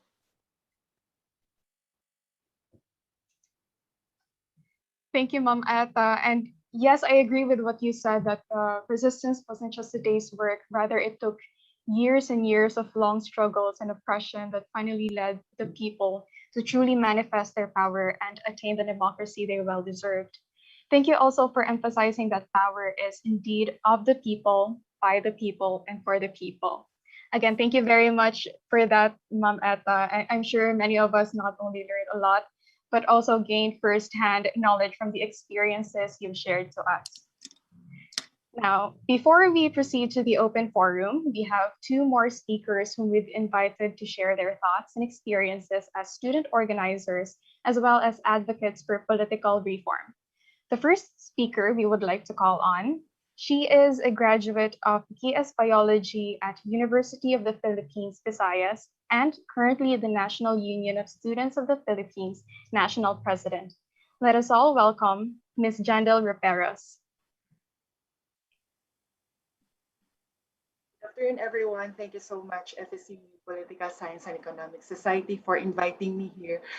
This is very important and very close to my heart, this webinar, since NUSP was established during the social unrest as well, and NUSP during that time under the leadership of President 𝗘𝘁𝘁𝗀𝗲𝗀, from a graduate from Ateneo de Manila University, graduates especially in engineering. Also, he became president of NUSP in 1969, just after Marcos won his second term. And also, 𝗘𝘁𝘁𝘁, who organized the student body, organized the student councils, organized also with workers and farmers in the countryside, and then later on went underground because of the martial law and because of the fascist ruling of Marcos. So there was a time before, as stated in NUSP orientation, 𝗘𝘁𝘁𝘁 had a dialogue with Marcos na to stop martial law na. So this was a legal, a formal dialogue inside Malacanang, pero ang sinabi lang sa kanya ni Marcos ay, sino ka ba? You're just a son of a butcher. So parang, hindi pinakinggan. Actually, yung bit-bit noon ni 𝗘𝘁𝘁𝘁𝘁 ay yung demands ng student councils, because student councils, student publications, and even student organization during that time were banned or were deemed illegal. So, as mentioned by Chairperson Emeritus, Ms. Loretta Rosales, it was a time and one of the darkest times in Philippine history. So, student councils, I was mentioned, even organizations were banned. So, there was a joke before nga, na parang during Marcos martial law, kapag magkasama yung dalawang tao, sinasabing lovers. Pero kapag tatlo na kayo, organization na kayo. So kumbaga, illegal na. Because organizations were illegal during that time. So paano, sino yung bibit-bit ng mga demands ng mga kalagayan ng student body, ng student councils, or ng edukasyon sa panahon ng Marcos martial law. So kaya, nag-underground yung iba sa mga kabataan during that time. Also, dahil sa mataas na cases ng human rights violations, even extrajudicial killings and illegal arrests inside campuses and even outside campuses executed by the Philippine Constabulary, na-abolish ito yung Philippine Constabulary at naging Philippine National Police ngayon. So, very rampant yung red tagging mula pa noon kahit hanggang ngayon. So, kumbaga, after ng martial law, nabuo yung Soto Enrile Accord, which was formalized as a result of the long fight of students and the people against state, military, and police violations against the students. So ayan, nabuo din ng UPDND Accord. Pero ang ginagawa ngayon, inabrogate yung UPDND Accord. Ang UPDND Accord, Soto Enrile Accord, this prohibits military and police intrusions inside our campus or police and military operations without consultation or without permission from the administration of any schools. So kumbaga, sa abrogation nito ay malaya na sila nakakapasok and they can even arrest students, even EIC or editor-in-chief ng publication, lalo na ngayon na napakataas ng kritiko or napakarami ng kritiko ng Duterte administration. So if ever mag-continue yung abrogation ng UPDND Accord, this will be a tone or this will be a platform na kung saan the military should also exercise this kind of agreement or abrogated agreement with other schools. So parang setting tone ito na kumbaga na-abrogate na yung UPDND Accord, so malamang sa mga susunod na hakbang ng military ay pwede na sila makapasok sa mga pamantasan, private and public, not only. So, just recently also, last night, may lumabas na balita, tokhang style against leftists in Cordillera. So, kinakatok na mga kapulisan ang sinumang mga pinapaniwala ang leftists sa gobyerno or sa kahit na anong organisasyon. So, ano siya, parang unconstitutional siya kasi hindi naman mali ang maging leftist. Nagiging illegal kapag humahawak ng armas. Pero ang maniwala ka sa Marxist, Leninist, or Maoist theories, hindi siya mali, hindi siya parang illegal.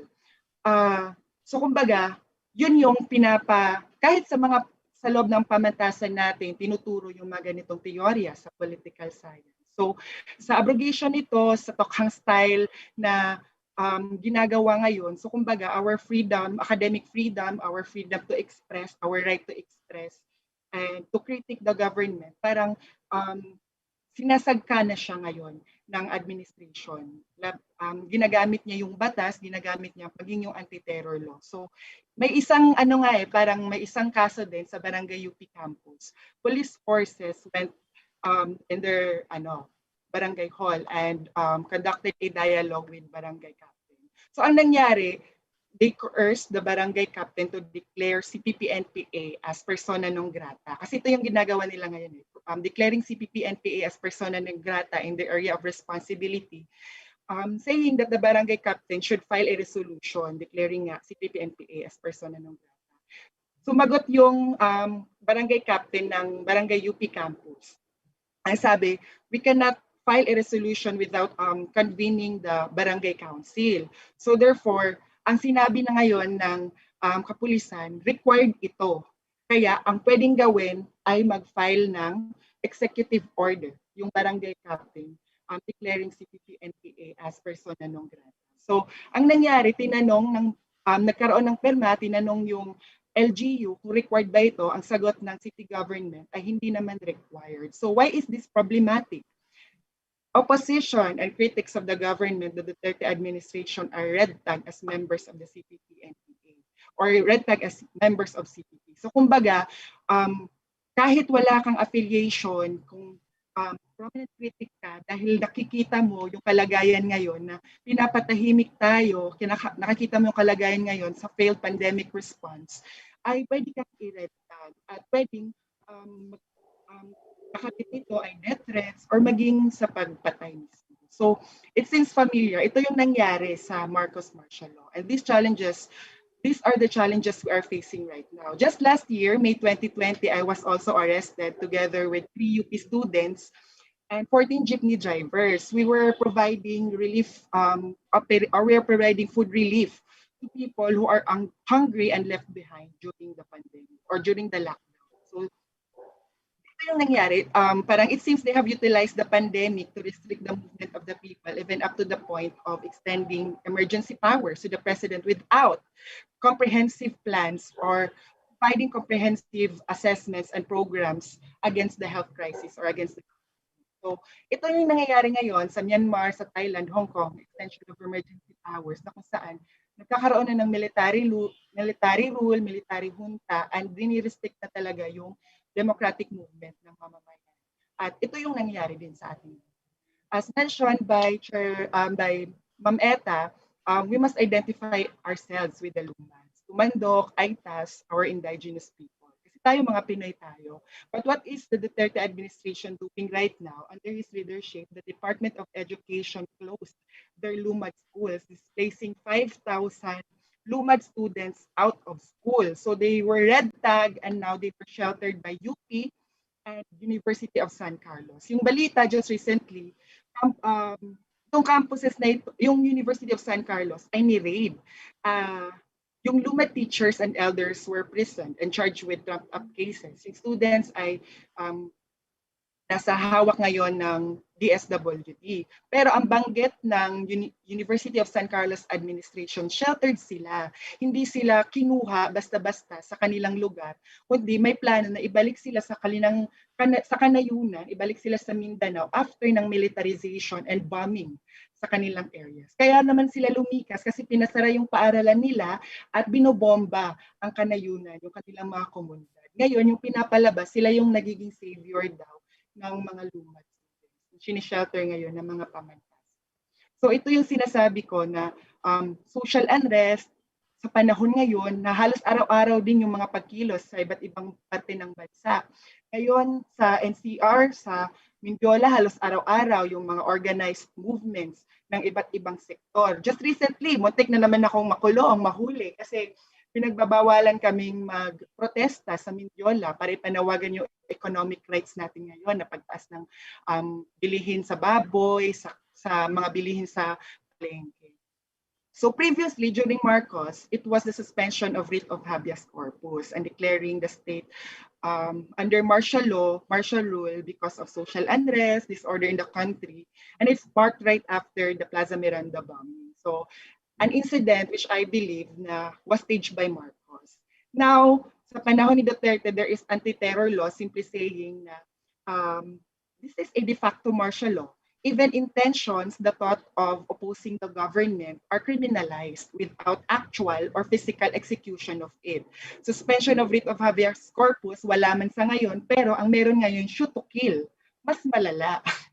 So kumbaga, wala ka ng karapatan depensahan yung sarili mo sa korte kasi undertokhang, drug war, kung ano-ano man. So, yun yung mga nangyayari ngayon sa panahon ng Duterte administration na kung mag-reflect back tayo, ay yun din yung nangyayari sa panahon ng Marcos. Kasi si Duterte, avid fan ito siya ni Ferdinand Marcos. Yun yung binabanggit niya sa kanyang mga statements, sa kanyang mga media interviews, na ito yung mga ginagawa at gusto niyang gawin at gusto niyang mas patagalin pa yung kanyang posisyon. So the EDSA Revolution, it was a bloodless revolution, unlike Chinese Revolution, October Revolution, French Revolution. May pagbabago talaga ng sistema, but now the Philippines is under the same system and neo-colony of US pa rin. Mas nadagdagan pa nga ng China. Under the same neoliberal economy pa rin, basic social services are not provided by the state freely. But these are handled by the ruling class, by the ruling elite. But the EDSA Revolution, it has a great impact on our lives ngayon na it posts a great statement na the dictators will never win in our country and dictators will not last long. And ang susi dyan, yung organized movement ng mamamayang Pilipino, yung galit natin, tinatransform natin sa pagtutol sa fascism and impunity. So collective struggle of the people, mobilizing to end the killings, red tagging, and unconstitutional moves or actions of the administration. It's attempt to remain in power and even corruption. So what's best is nothing can beat the unity and the collective movement of the people. Kasi nga, crisis generates resistance and this resistance never fails in protecting our democratic rights and defending the best interests of the Philippine people. So, kagaya na ginawa ni Edgar Hopson, tayo student body, student councils, hindi lang tayo nag-organize sa loob mismo ng hanay ng mga estudyante, hanay ng mga kabataan, kundi mag-organize din tayo at makikihan at hahanay sa mga manggagawa, sa mga magsasaka. Kasi yung oppression na nararanasan natin right now inside our campuses is our only microcosm.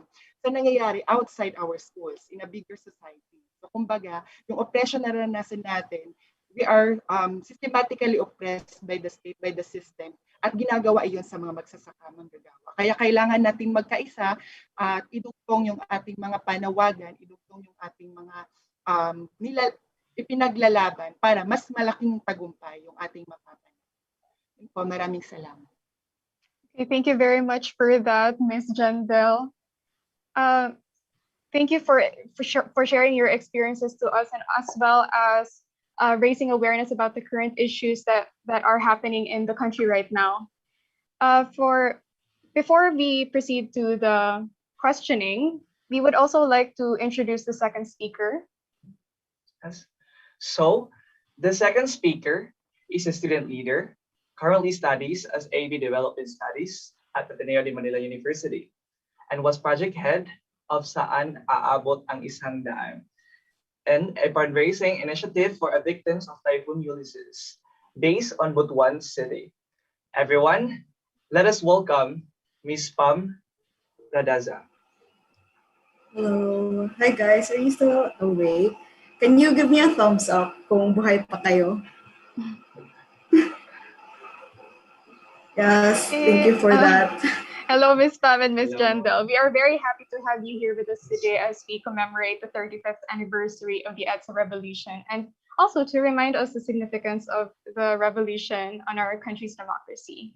At this juncture, we will be asking you questions regarding your experiences as student organizers and advocates for social political reforms.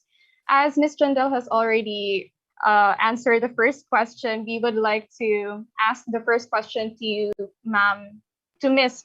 Pam Radaza. So here's the So, go ahead. At this time of pandemic, a social political crisis, what are the challenges you have experienced as a student leader and also as an organizer that you think are similar during Marcos's time? Again, at this time of this pandemic and social political crisis, what are the challenges you have experienced as a student leader and organizer that you have think similar during Marcos's time? So yeah, Ate Jandeil kind of talked about this na kanina, but I'll be answering it in a more general sense. So especially because today I feel like the biggest threats we face are the direct attempts to silence and invalidate the claims of critics and dissenters. Like as Ate Jandeil said, she was like detained already because of it. And I remember seeing it on Facebook. I was like, why is this happening, right? It's especially scary today because our lives are almost inextricably tied to technology and social media. And I remember around May and June last year, like various Facebook profiles, especially of the youth, had like dummy accounts appearing out of nowhere. So like my friends, even people who didn't talk about politics, they had like 5 fake accounts all in their names. And that's a scary thing, right? Because no matter how known you are, posers are so scary because they can spread false information under your identity. And this is a serious violation of our criminal laws on cybercrime and what Senator 𝗘𝘁𝗀𝗀𝗀 calls as a tool to plant bogus evidence. So what really set this situation apart for me and for many students was how this started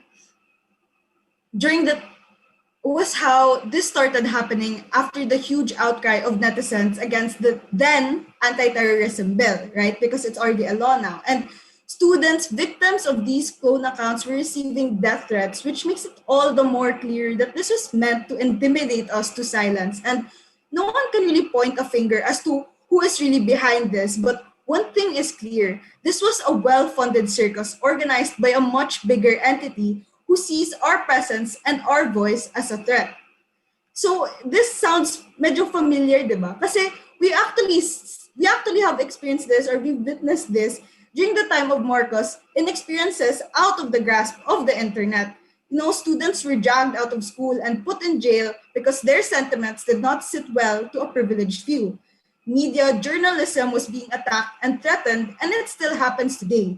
During the time that the ATB was first introduced, I recall there was a protest here in Butuan, and you can see from the videos how the police even lined up in full gear, as if in fear of the youth who were only armed with nothing but cardboards. And going back to my example on the surge of fake accounts, before that was even discovered, 7 students of UP Cebu were arrested for violating quarantine protocols and amidst their rally against the ATB now ATL. And that was during a time when the UP DND Accord was not yet terminated.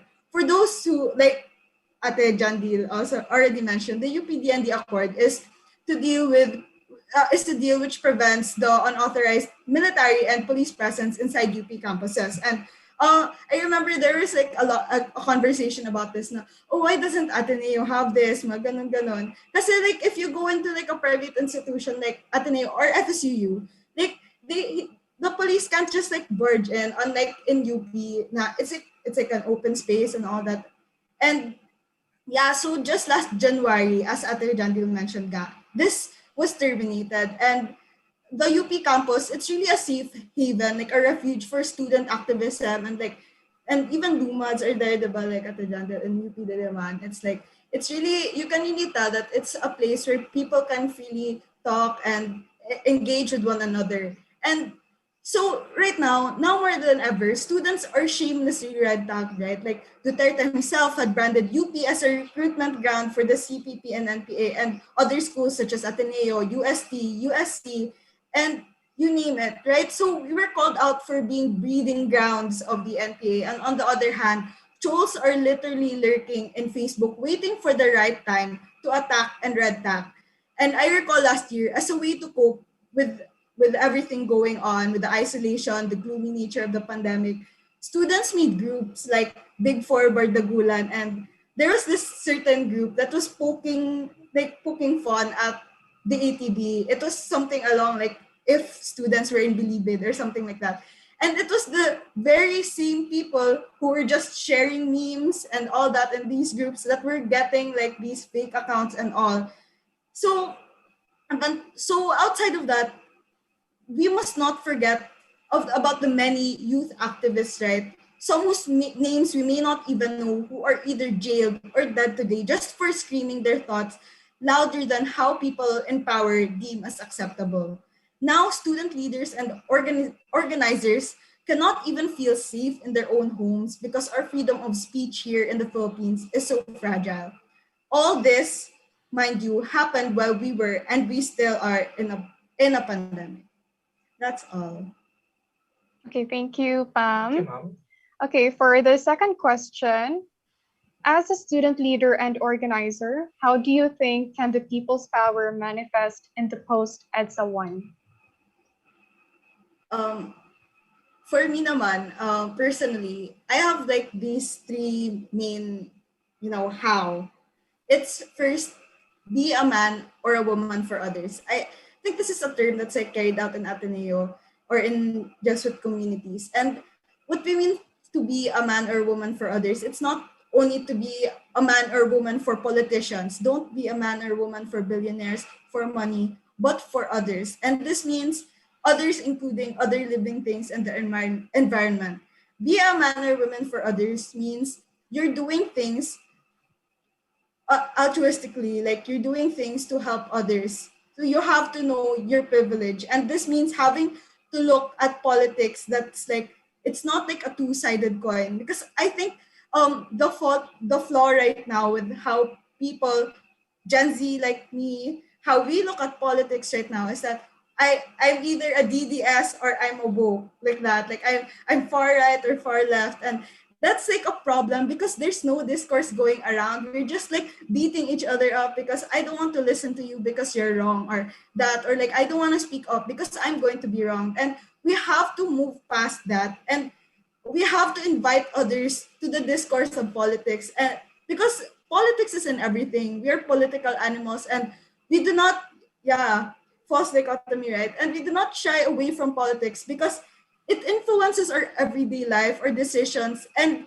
specifically the plight of others, the plight of the underprivileged. And that's something that we have to keep remembering, why it is important to engage in politics, to remember things like our history, to remember this day, EDSA Revolution, because this greater than us, the middle class, it impacts the people who are less privileged, like as Ate Jandeil mentioned, like the other sectors who do not have a voice.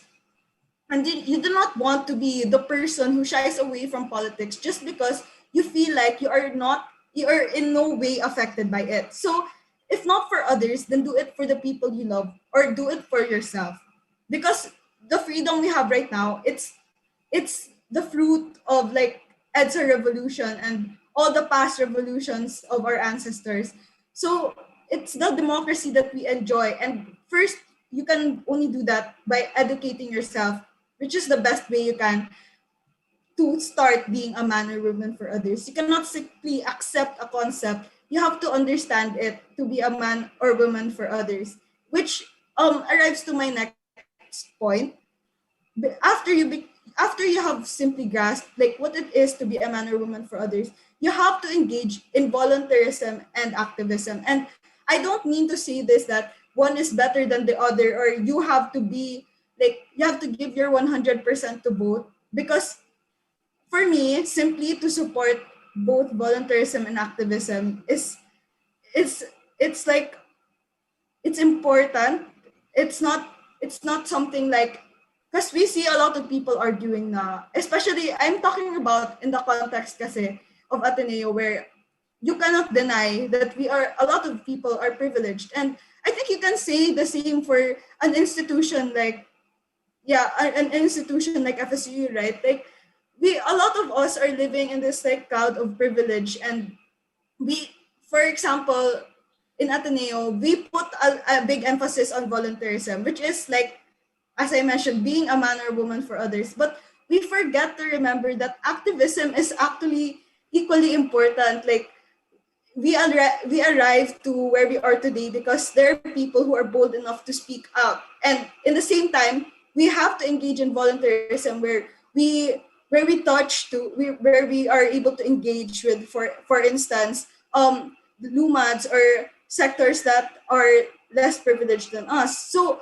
I just want to emphasize that in this point, no effort is too small. One of the biggest problems in our discourse is that no, we feel as if when you're just some people who lean into activism, they think that, oh, it's only enough, it's not enough that you're volunteer, that you're only giving out money or stuff. And some people who do more volunteering, they feel like you're not actually making a change if you're only being an activist.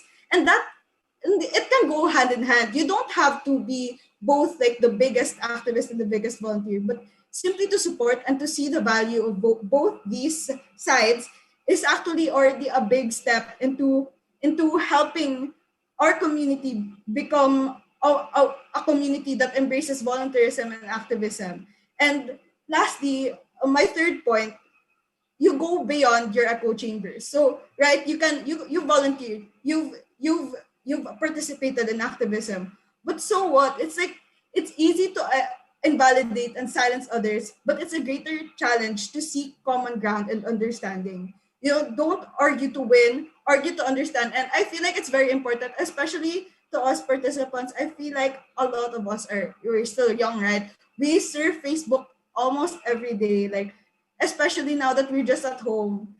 So it's really important for us to go beyond our echo chambers, and when we're like communicating with some redacted people, like we have to see where they're coming from, and you know, we have to communicate in a way where we find where we can find some level of understanding. But I just like to say that do not do this in the expense of your mental health. A lot of people feel like it's a responsibility to do this, and in some way it is. But when you feel like there's nothing left, you don't have to push yourself to do that. And a very relevant point is vote. Of course, vote and register and vote wisely. No alindahaw.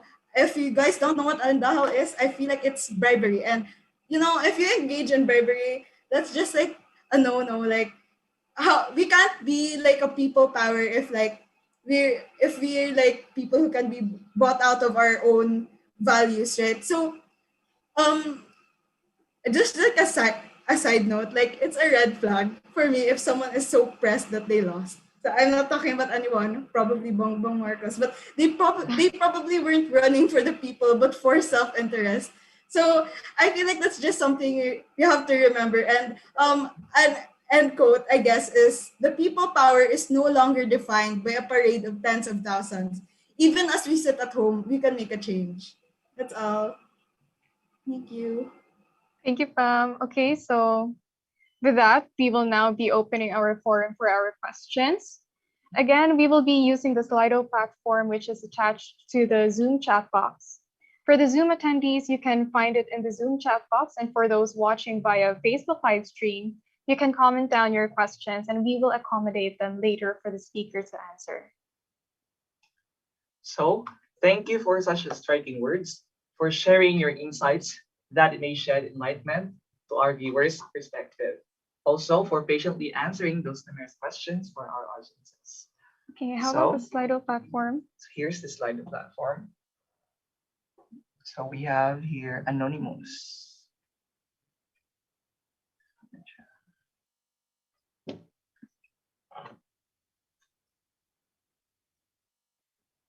Oh, okay. Here's the question.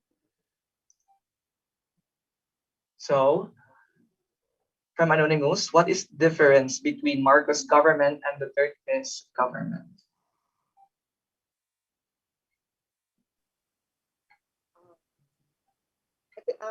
So I can provide insights about it. Sa Marcos government, so the state was really under the martial law. So kumbaga, writ of habeas corpus was suspended. And ngayon, the Duterte regime, andun pa rin, andyan yung Philippine Constitution. However, there is anti-terror law, which seems harsher than the martial law right now. Kasi pinipigilan niya even yung artistic movements, yung media, na if ever, kahit mag-isip ka lang na kalaban ka ng Estado, ng gobyerno, kumbaga planning, pwede ka nang makriminalize. So, paano ka mapuprove sa isip mo na nag-iisip ka pa lang na oppose ka na sa government? So, kumbaga malala.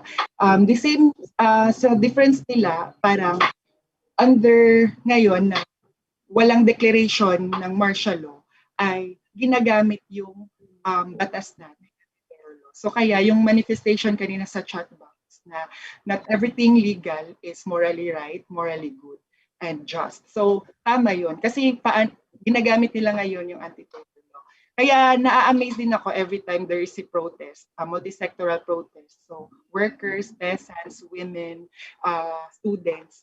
Kasi na-amaze ako na Duterte is being exposed right now because of his criminal negligence during the pandemic and even his response, militaristic response to the united movement of the people. So na-amaze ako because we are afraid. Takot tayo. We are afraid of anti-terror law na baka maretag tayo or baka gamitin yung batas sa atin. Of course, we are afraid. Di yan maiiwasan. We are afraid, that's why we fight.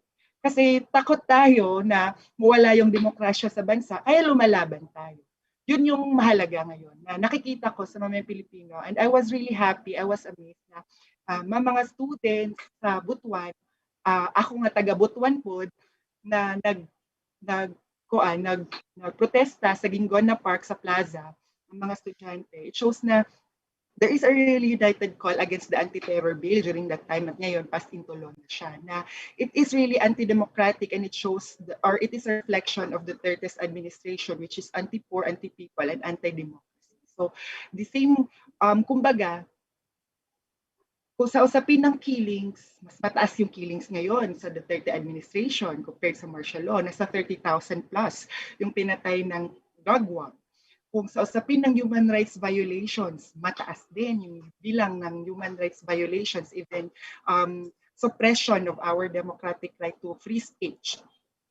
Pagpapasara ng media, ginawa din yan ng Marcos noon, pagpapasara sa ABS-CBN, which is ginagawa din ngayon during the Duterte regime. So kumbaga, ang difference lang talaga, hindi siya nag-declare outrightly ng martial law, pero pinapakita niya sa kanyang actions through his police and military forces na binibabysit niya. Ngayon, binibigyan niya ng napakalaking budget but lesser budget with education and health in times of pandemic. So yun yung nangyayari ngayon. So kumbaga, the difference is how they use the legal or our Philippine Constitution to or for fascism and even for impunity. Thank you, Ms. Jandeil. So, Okay, Pam, do you have anything else to add? I think I just like to add to that.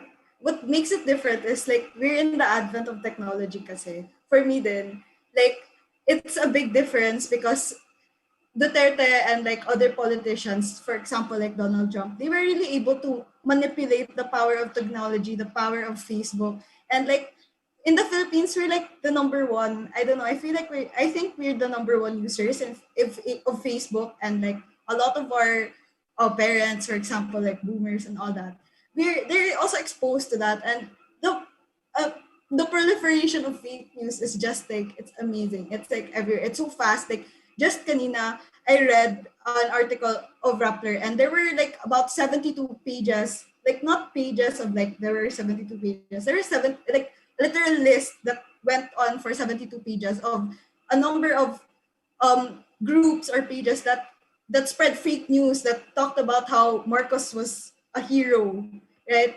And I think that just says so much. And we think that this is like a small thing, but it's not, because it attacks the psyche. It influences people to this is like the type of people you want to vote, like something like that. And this actually happened in Trump's government, and also in the Duterte's government. They used data that we collected from Facebook to actually influence people to vote. And for example, ako na I don't know better, I'm like, I was exposed to, like, I see in my recommends like articles about how Marcos is a hero, like that.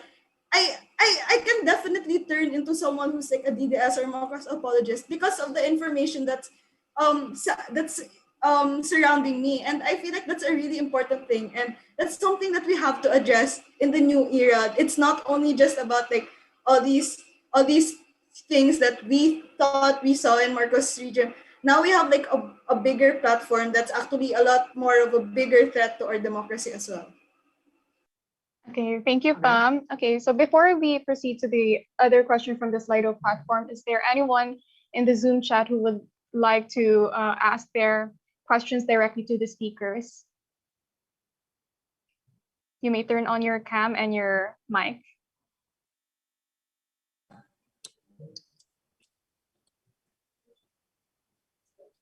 Okay, so hello, good afternoon, everyone. Good afternoon, speakers. I am Jandeil Roperos, a second-year AP Political Science student currently studying at Father Saturnino Orius University.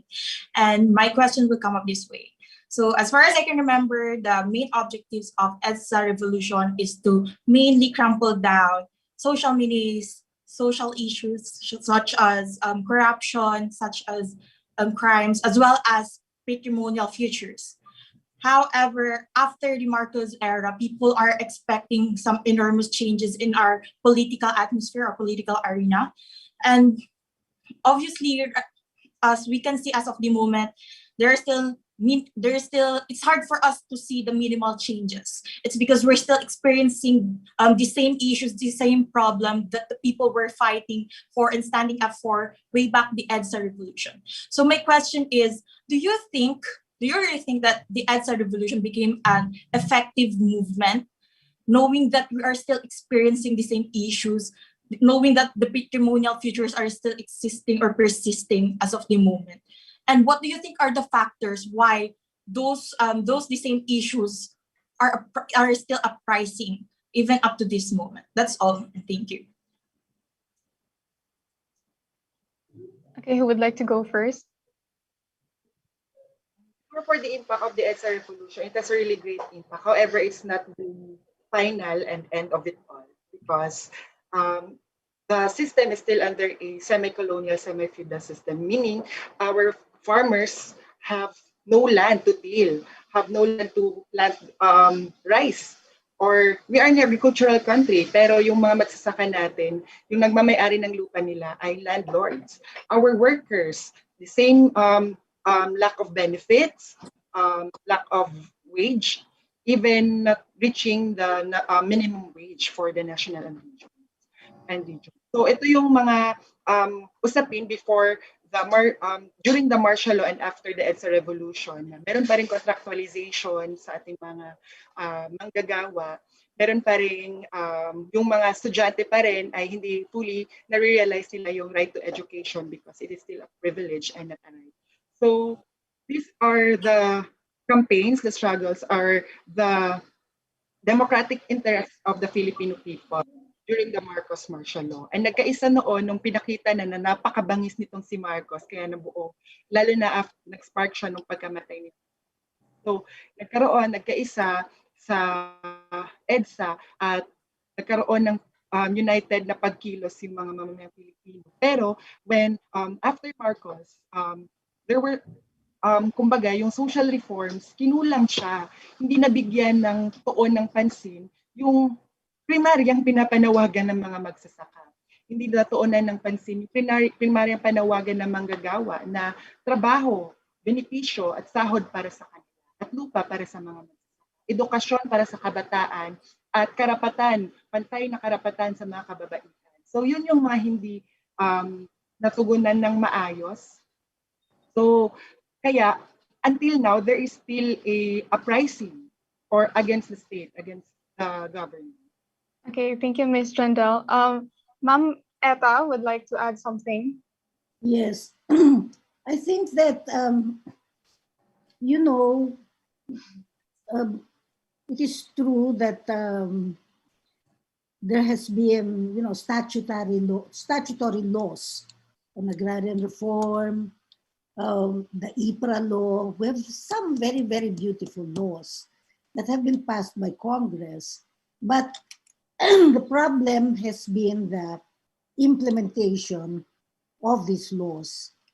So definitely, it is not sufficient that there are oversight functions done by Congress, but that these oversight functions must likewise be coordinated with people's organizations. For instance, the national statutory laws should have been translated at the provincial, municipal, city, and even down to the barangay level as ordinances. Now, to be able to do that, you have to, you know, cooperate with each other. But there has been a tendency, even for people's organizations, to dichotomize and be along, you know, just pay attention to their own specific agendas. If the schools would have cooperated more and the civil society organizations would have cooperated more, then perhaps it would have helped articulate this issues down at the provincial and, you know, ordinance, the city ordinances down at the provincial and city level. There is a problem also that we are facing with respect to armed groups. There are so many private armed groups that are ongoing right now. We have a law that is known as the, what do you call this? Humanitarian law. It is a law that is patterned after the International Criminal Court, where right now it goes against, you know, private armed groups that actually attack people's organizations and residents and so on and so forth. So in the North, Abra, ang dami nilang armed groups noon, di ba? During elections, they did a lot of problems. So I think that one of the problems that we also have to face is to try to, you know, be able to stop private armed groups, because these private armed groups have used their arms to threaten ordinary citizens, to threaten people's organizations, to threaten the right of suffrage. So maybe the schools should come together and church-based organizations in order to stop itong mga private armies na ito from engaging in harassment and then suppression of the rights of suffrage. Because I remember I ended up dito sa, if there is any lesson that we have to get from the People Power Uprising, it is to make sure that when we finally go into the electoral process, we will not have private armies that are harassing citizens, civil society organizations, and individuals. I think that is very, very important. So we have to learn how to respect the right of suffrage. We have to learn how to respect the right to be able to campaign freely without people saying, no, this is our territory, you get out of here. Those are private armed groups, you know, that we should fight against. And the students should be very free in being able to campaign and so on. So, yun ang I want to suggest, but it is correct that we have to articulate all our national statutory laws. Maraming magaganda eh, down to the barangay level. So we have to have good LGU, mayors, governors, even barangay captains, tsaka mga councilors, and so on and so forth. Okay, thank you, Ma'am Etta. We have here another reactor. 𝗘𝘁𝘁𝗀𝗋𝗃. Hello. Good afternoon. Naririnig po ba ako? Yes, ma'am. Hello? Okay, sige. Another question po to Ma'am Etta din po. We have established the fact that Marcos was a tyrant. No? He was the symbol and the actor of the suppression of freedom. During the martial law and even before the martial law, we have established that fact, and it is not just Marcos na nag-a-act, 'di ba? May mga enablers din, may mga enablers din with around Marcos that gave him the power to make his plans succeed, no? But however, I would like to say na 'di ba, we are not just EDSA Revolution was not there just to bring down Marcos, but to bring down the tyranny, the likes of Marcos, no? The likes of the suppression of freedom. I would like to ask, was it since may nagtanong kasi kanina if the EDSA Revolution was really a success, since after EDSA there are still the problems na may mga problema pa rin na kagaya ng problema before. So although I would really say na, and I think we all agree that EDSA Revolution was really a success. However, tama po ba, or what do you think po of the government after EDSA Revolution? There were it is actually also part of the mysticism, mga fake news na pinapalaganap kasi part ng narrative nila. Was it a good choice to choose Cory to be the leader of the new era after Marcos? And if it was not Cory, who will it be? The question is, what was the situation of the Philippines right after Marcos and right after EDSA? And how could we have improved things? I hope. Can I answer that? Yes po. Yes, ma'am. It's for you po. Opo. Oh, sige. Thank you. Ano pangalan? Mr. Kagmat po. Al Kagmat. No? Yes, okay, po. thank you. Thank you, Al. Two questions that you had asked. First, what was the significance of the People Power Uprising? I call it the People Power Uprising. I refuse to call it EDSA because, as I said, it is not just EDSA for days. It started from day one in 1975 during the Latondenia strike. Do not forget that the workers, they struck, no? And then the farmer and so on and so forth. No? Tuloy-tuloy na yan. So what was the success of EDSA? Of course, People Power Uprising was a success because we got rid of Marcos. Diba? We got rid of Marcos, the dictator. After 20 years or after 14 years of dictatorial rule. So that is a success. But People Power Uprising, with all its promises, post ratification of the 1987 Constitution, did not do very, very well, fairly well. And it had a lot of failed promises because it failed to capture the promises that we had, made in the Constitution and as provided by statutory law. For instance, the question of the farmers, yung Carl, the law was made in such a way that there were enough loopholes for the landowners to be able to delay the land implementation, the agrarian reform implementation, and they had to be paid. each time for this. And so the loopholes were there. And because there was not enough education and support system for the farmers in the acquisition of their hectarage of lands when they started ownership of that, so they would end up selling their lands. No?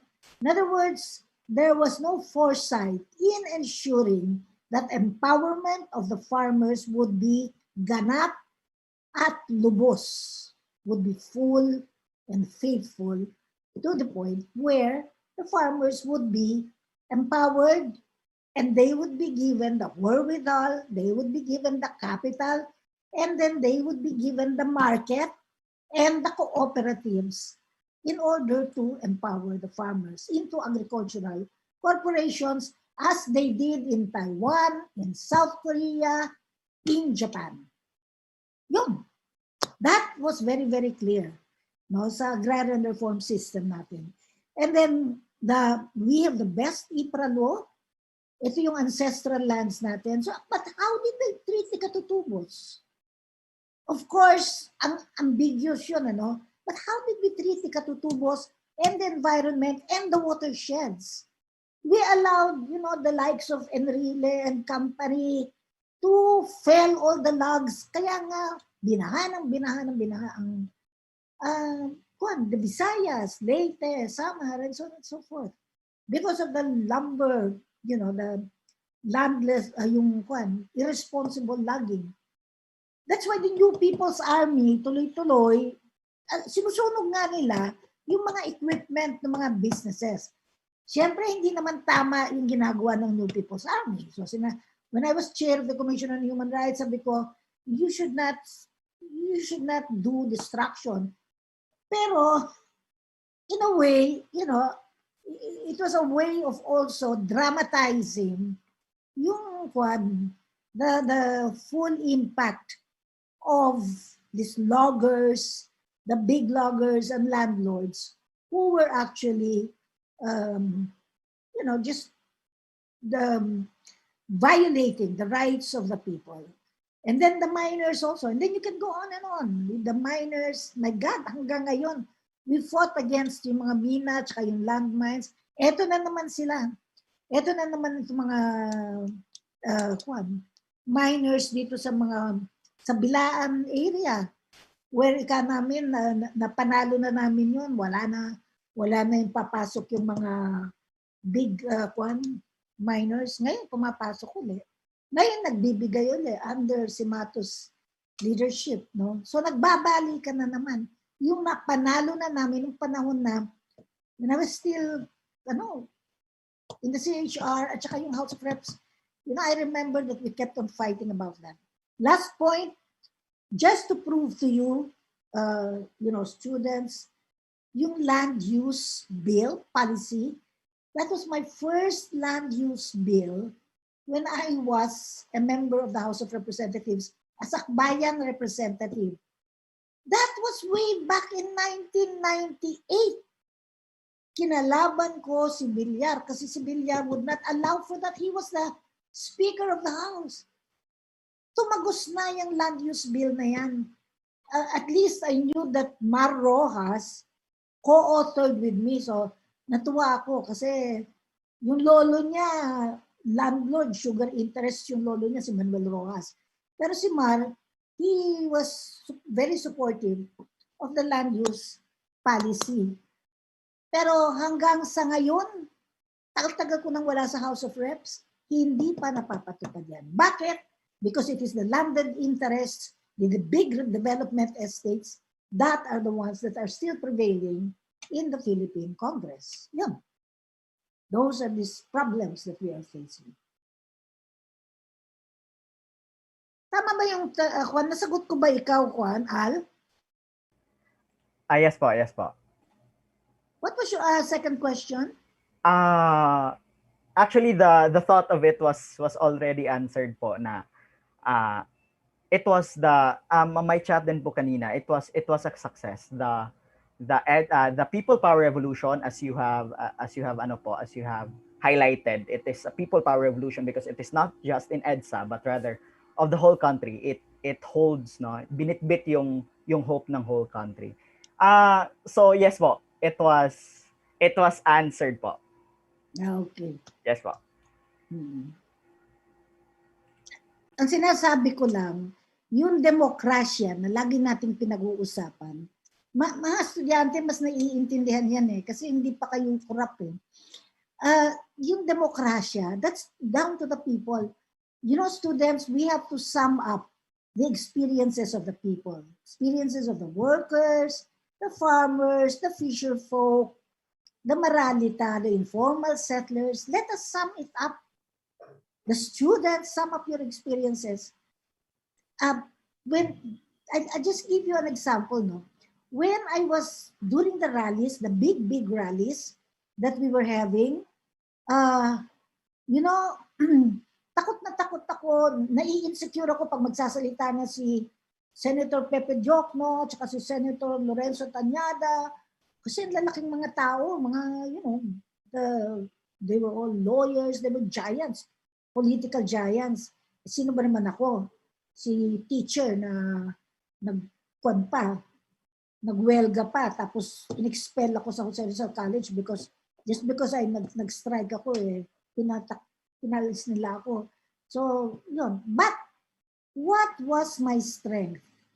My strength was summing up the experiences of the teachers' struggles. Inisa-isa namin yan. Dipolog, Cagayan de Oro, Baguio, Bacolod, Cebu, Metro Manila, Pampanga.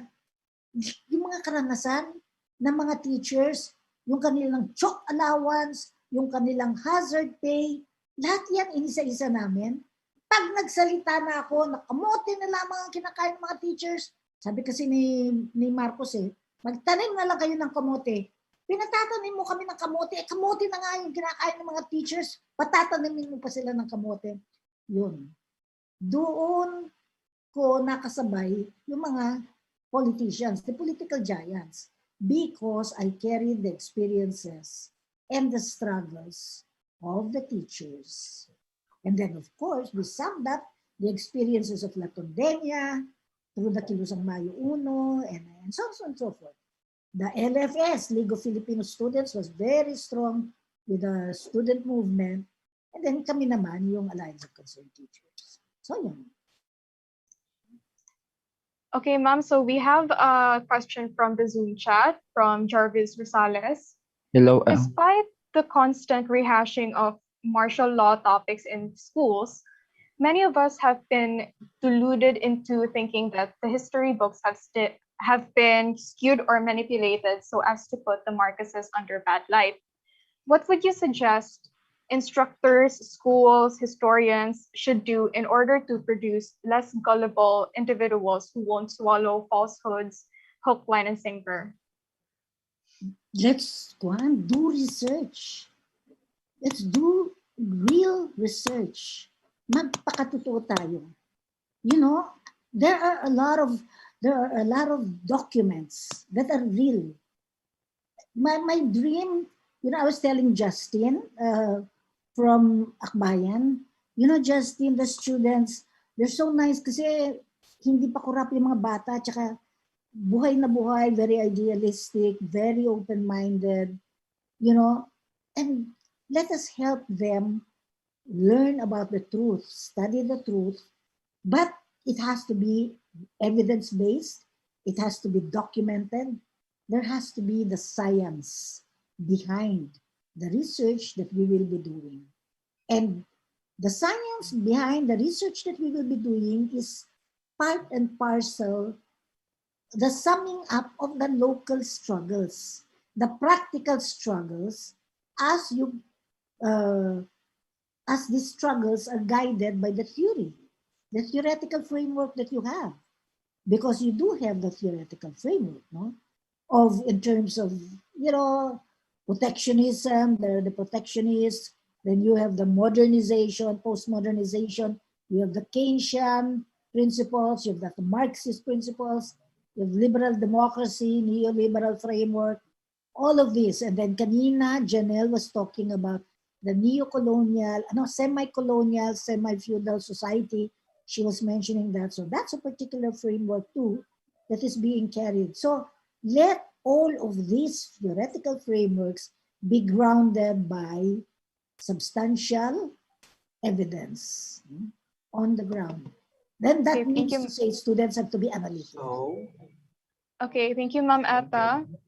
We have another question from the Slido platform. So this is the last question. So some here. Wait. So here, some would say that only the Aquinos and its allies in the government benefited from the EDSA Revolution. What can you say to that claim? Very good question. I like that question. When I was reading, very briefly, when I was reading an anecdote by Butch Aquino, the late Butch Aquino, bless his soul, with respect to the EDSA, the People Power Uprising, nung nagsimula na yon, sabi niyang ganon, what is EDSA all about? Of course, he said EDSA Uprising, no? So okay lang yun.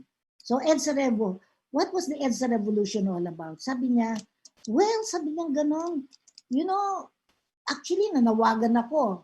Ako, para sa akin, katulong siya, but it was Cardinal Sin na unang nanawagan. It was Cardinal Sin. Tapos kasama rin si Butch Aquino, of course, no? Lakas yung tawag niya. Pero ang sabi niya, ang EDSA Revolution was all about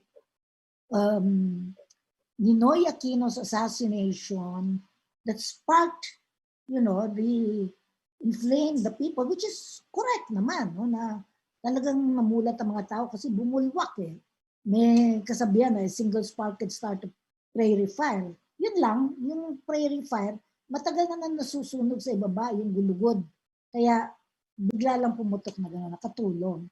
So, yun, and then Cory Aquino, who was our spiritual guide. So it was Ninoy Aquino and Cory Aquino that brought about the EDSA Uprising. That's a perspective from his point of view. But I think that that is just a part of the People Power Uprising. It's not the whole of it, hardly ever. Because without the people in struggle, and I'm talking about, you know, what I already had said, way back in 1975 to the present, there would not have been the People Power Uprising. Mababaw yun. I mean, it's a peripheral, it's a section. But it is not the be-all and end-all of the People Power Uprising. Okay, thank you, ma'am. Okay, last question is from the Zoom chat. Hello. It's from, excuse me, okay. From Mr. Edel Buyano. What do you think why Filipinos failed to sustain the people's power spirit? What went wrong? What to do to revive the spirit of unity to free our country from totalitarian and corrupt elected government officials? There is such a thing as, you know, in ideology, some people say you have to have standpoint. Standpoint means para kanino at para saan. No? When you do something, you do it para kanino at saka para saan? Is it for the emancipation of the people, for justice and for freedom? And what are you doing it for? Is it for the Filipino people? Or is it for yourself and your family? Or is it for the oligarchs? So that's standpoint. So when we're talking about how can we develop that commitment, that question has to be answered. And that is, I go back to Abraham Lincoln, when he says government of the people, that of the people spells what I am talking about. The social contract that defines para kanino at para saan. That's class standpoint. No? Ano yung standpoint mo? Then the second is government by the people.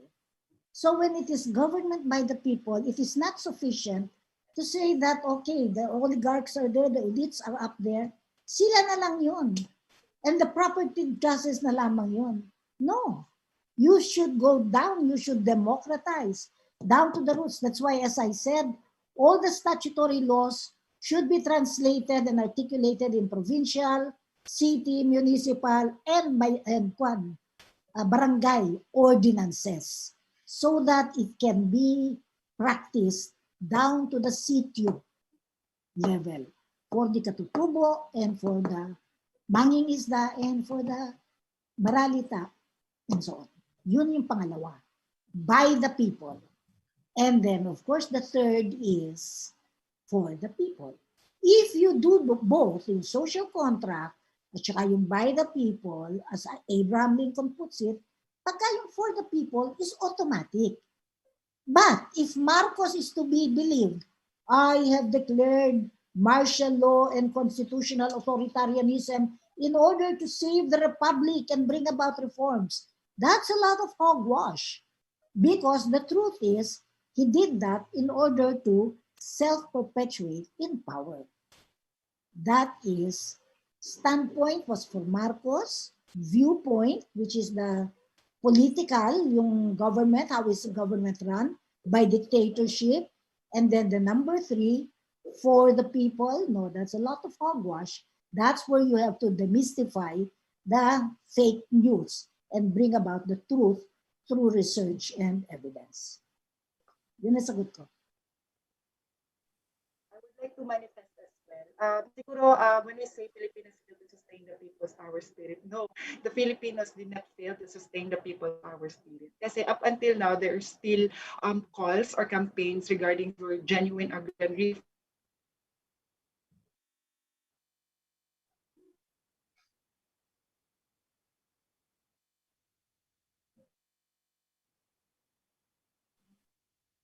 Naghang si Hey, Miss Jandeil. Jandeil.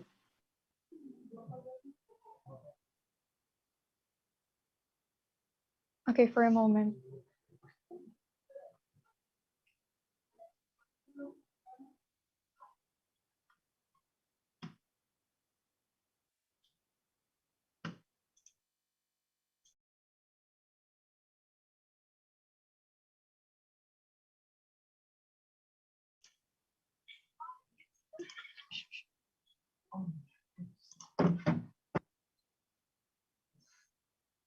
Okay, we will get back to Ms. Jandeil later. Okay, so that would be the last question for the open forum. Unfortunately, we cannot accommodate to all the questions due to the time frame. So we will proceed to the awarding of certificates.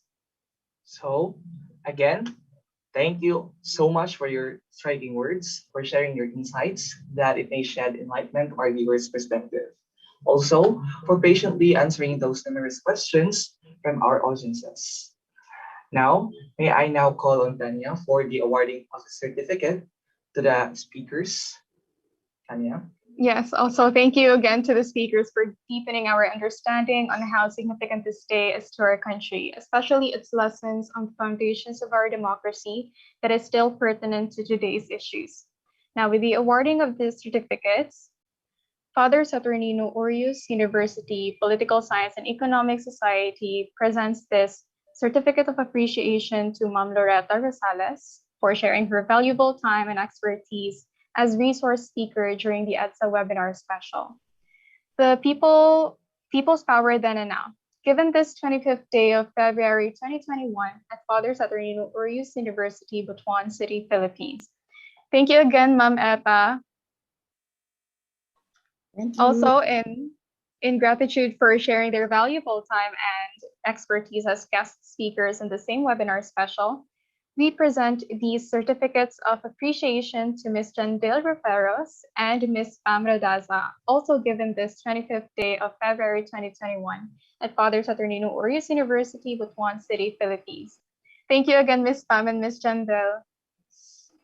So, and finally, may we call on the FSU Social Science Division Faculty Chairperson, Ma'am Belinda T. Ato Candelario, for her closing message. Hello, Ma'am. Hi, hello everyone. Am I loud and clear? Yes, ma'am. Yes. Okay. Hello everyone. Good afternoon. EDSA People Power Revolution is an event to be commemorated really with pride and honor. We should not dismiss the accounts of the aforesaid uprising that on how we enjoy the word democracy at present. While it is important for us to have a mindset of future thinking, it is a cliche, it may be cliche to say that history will help us shape our future. The people's power spirit should not be kept in the books and be shelved. The values mentioned by Ma'am Eta, such as patriotism, the love of country, being enkindled in the said event is worth to tell and retell. There's a need for us to be unified, to be heard, and to create change as exemplified by Ms. Jandeil and Ms. Pam. Kudos to the organization, to the organizers of this activity, to the speakers, to each one of you who actively participated, especially in the open forum, and for us, for everyone, to continue to believe in the spirit of nonviolent transformation for a better society. In behalf of the Social Science Division and the Arts and Sciences of FSUU, thank you everyone. Let your light shine. Thank you, Ma'am Belinda, for that. And from this webinar, we have a lot of takeaways ranging from lessons we've learned from the rise and fall of the Marcos regime to the significance of the collective efforts of the Filipino people that led to the EDSA Revolution to attain back the Philippines' democracy from the authoritarian rule. And I guess that's it. And that's it for the FSP Political Science and Economic Society webinar. We would like to thank our major partners. So, the FSU Social Science Division, Akbayang Youth Fortun, National Union of Students of the Philippines Davao Chapter, Orion Debate Society, Philippine Institute of Civil Engineers, FSU Student Chapter. And also to our minor partners, FSUU Psychology and Human Services Society, FSU Arts and Sciences Program Supreme Student Government, Philippine Institute of Industrial Engineers, FSU Student Chapter, FSU Communicators Guild, FSU Language Society. To our media partners, College of Editors Guild of the Philippines, Southern Mindanao region. And our publicity partner, Philippine Student Nurses Association, FSU Chapter. Okay, before we wrap up this webinar, we would like to request the speakers to open their cams for a photo op. Is Ms. Jandeil around? She can't enter the Zoom call na daw. All right, all right. Along with the other participants in the Zoom call, you may open your cam for a quick photo op.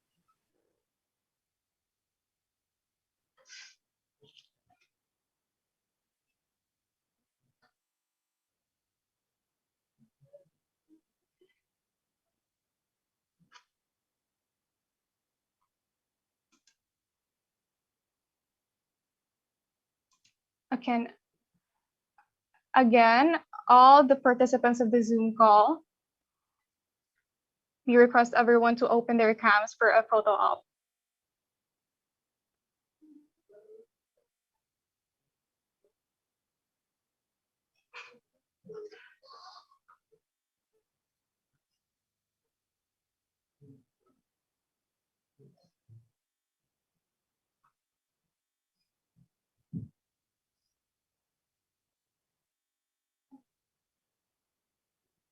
Okay, has everyone opened their cams?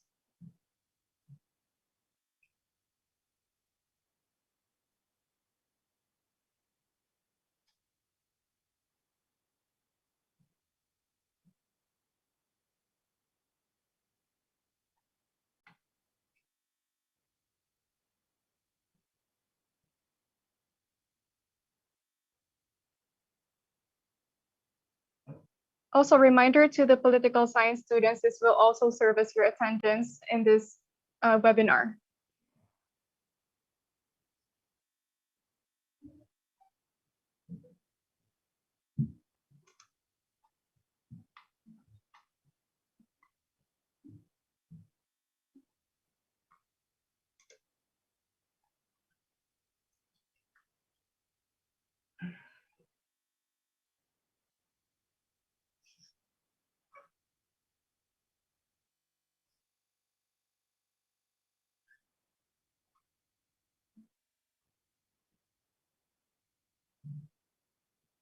Okay, smile in 3, 2, 1.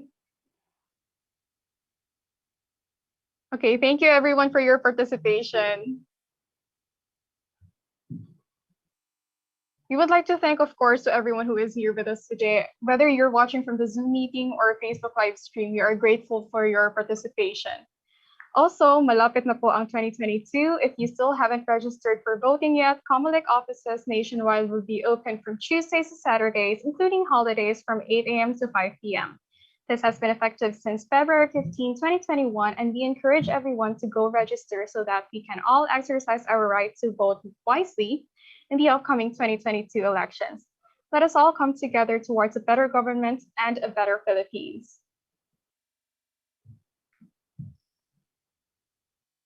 And yes, and as a closing note for this program, I would like to quote the Filipino filmmaker 𝗘𝘁𝘁𝗀𝗲𝗀 saying that EDSA Revolution was not just about personalities. It was not just about the efforts of the people who marched.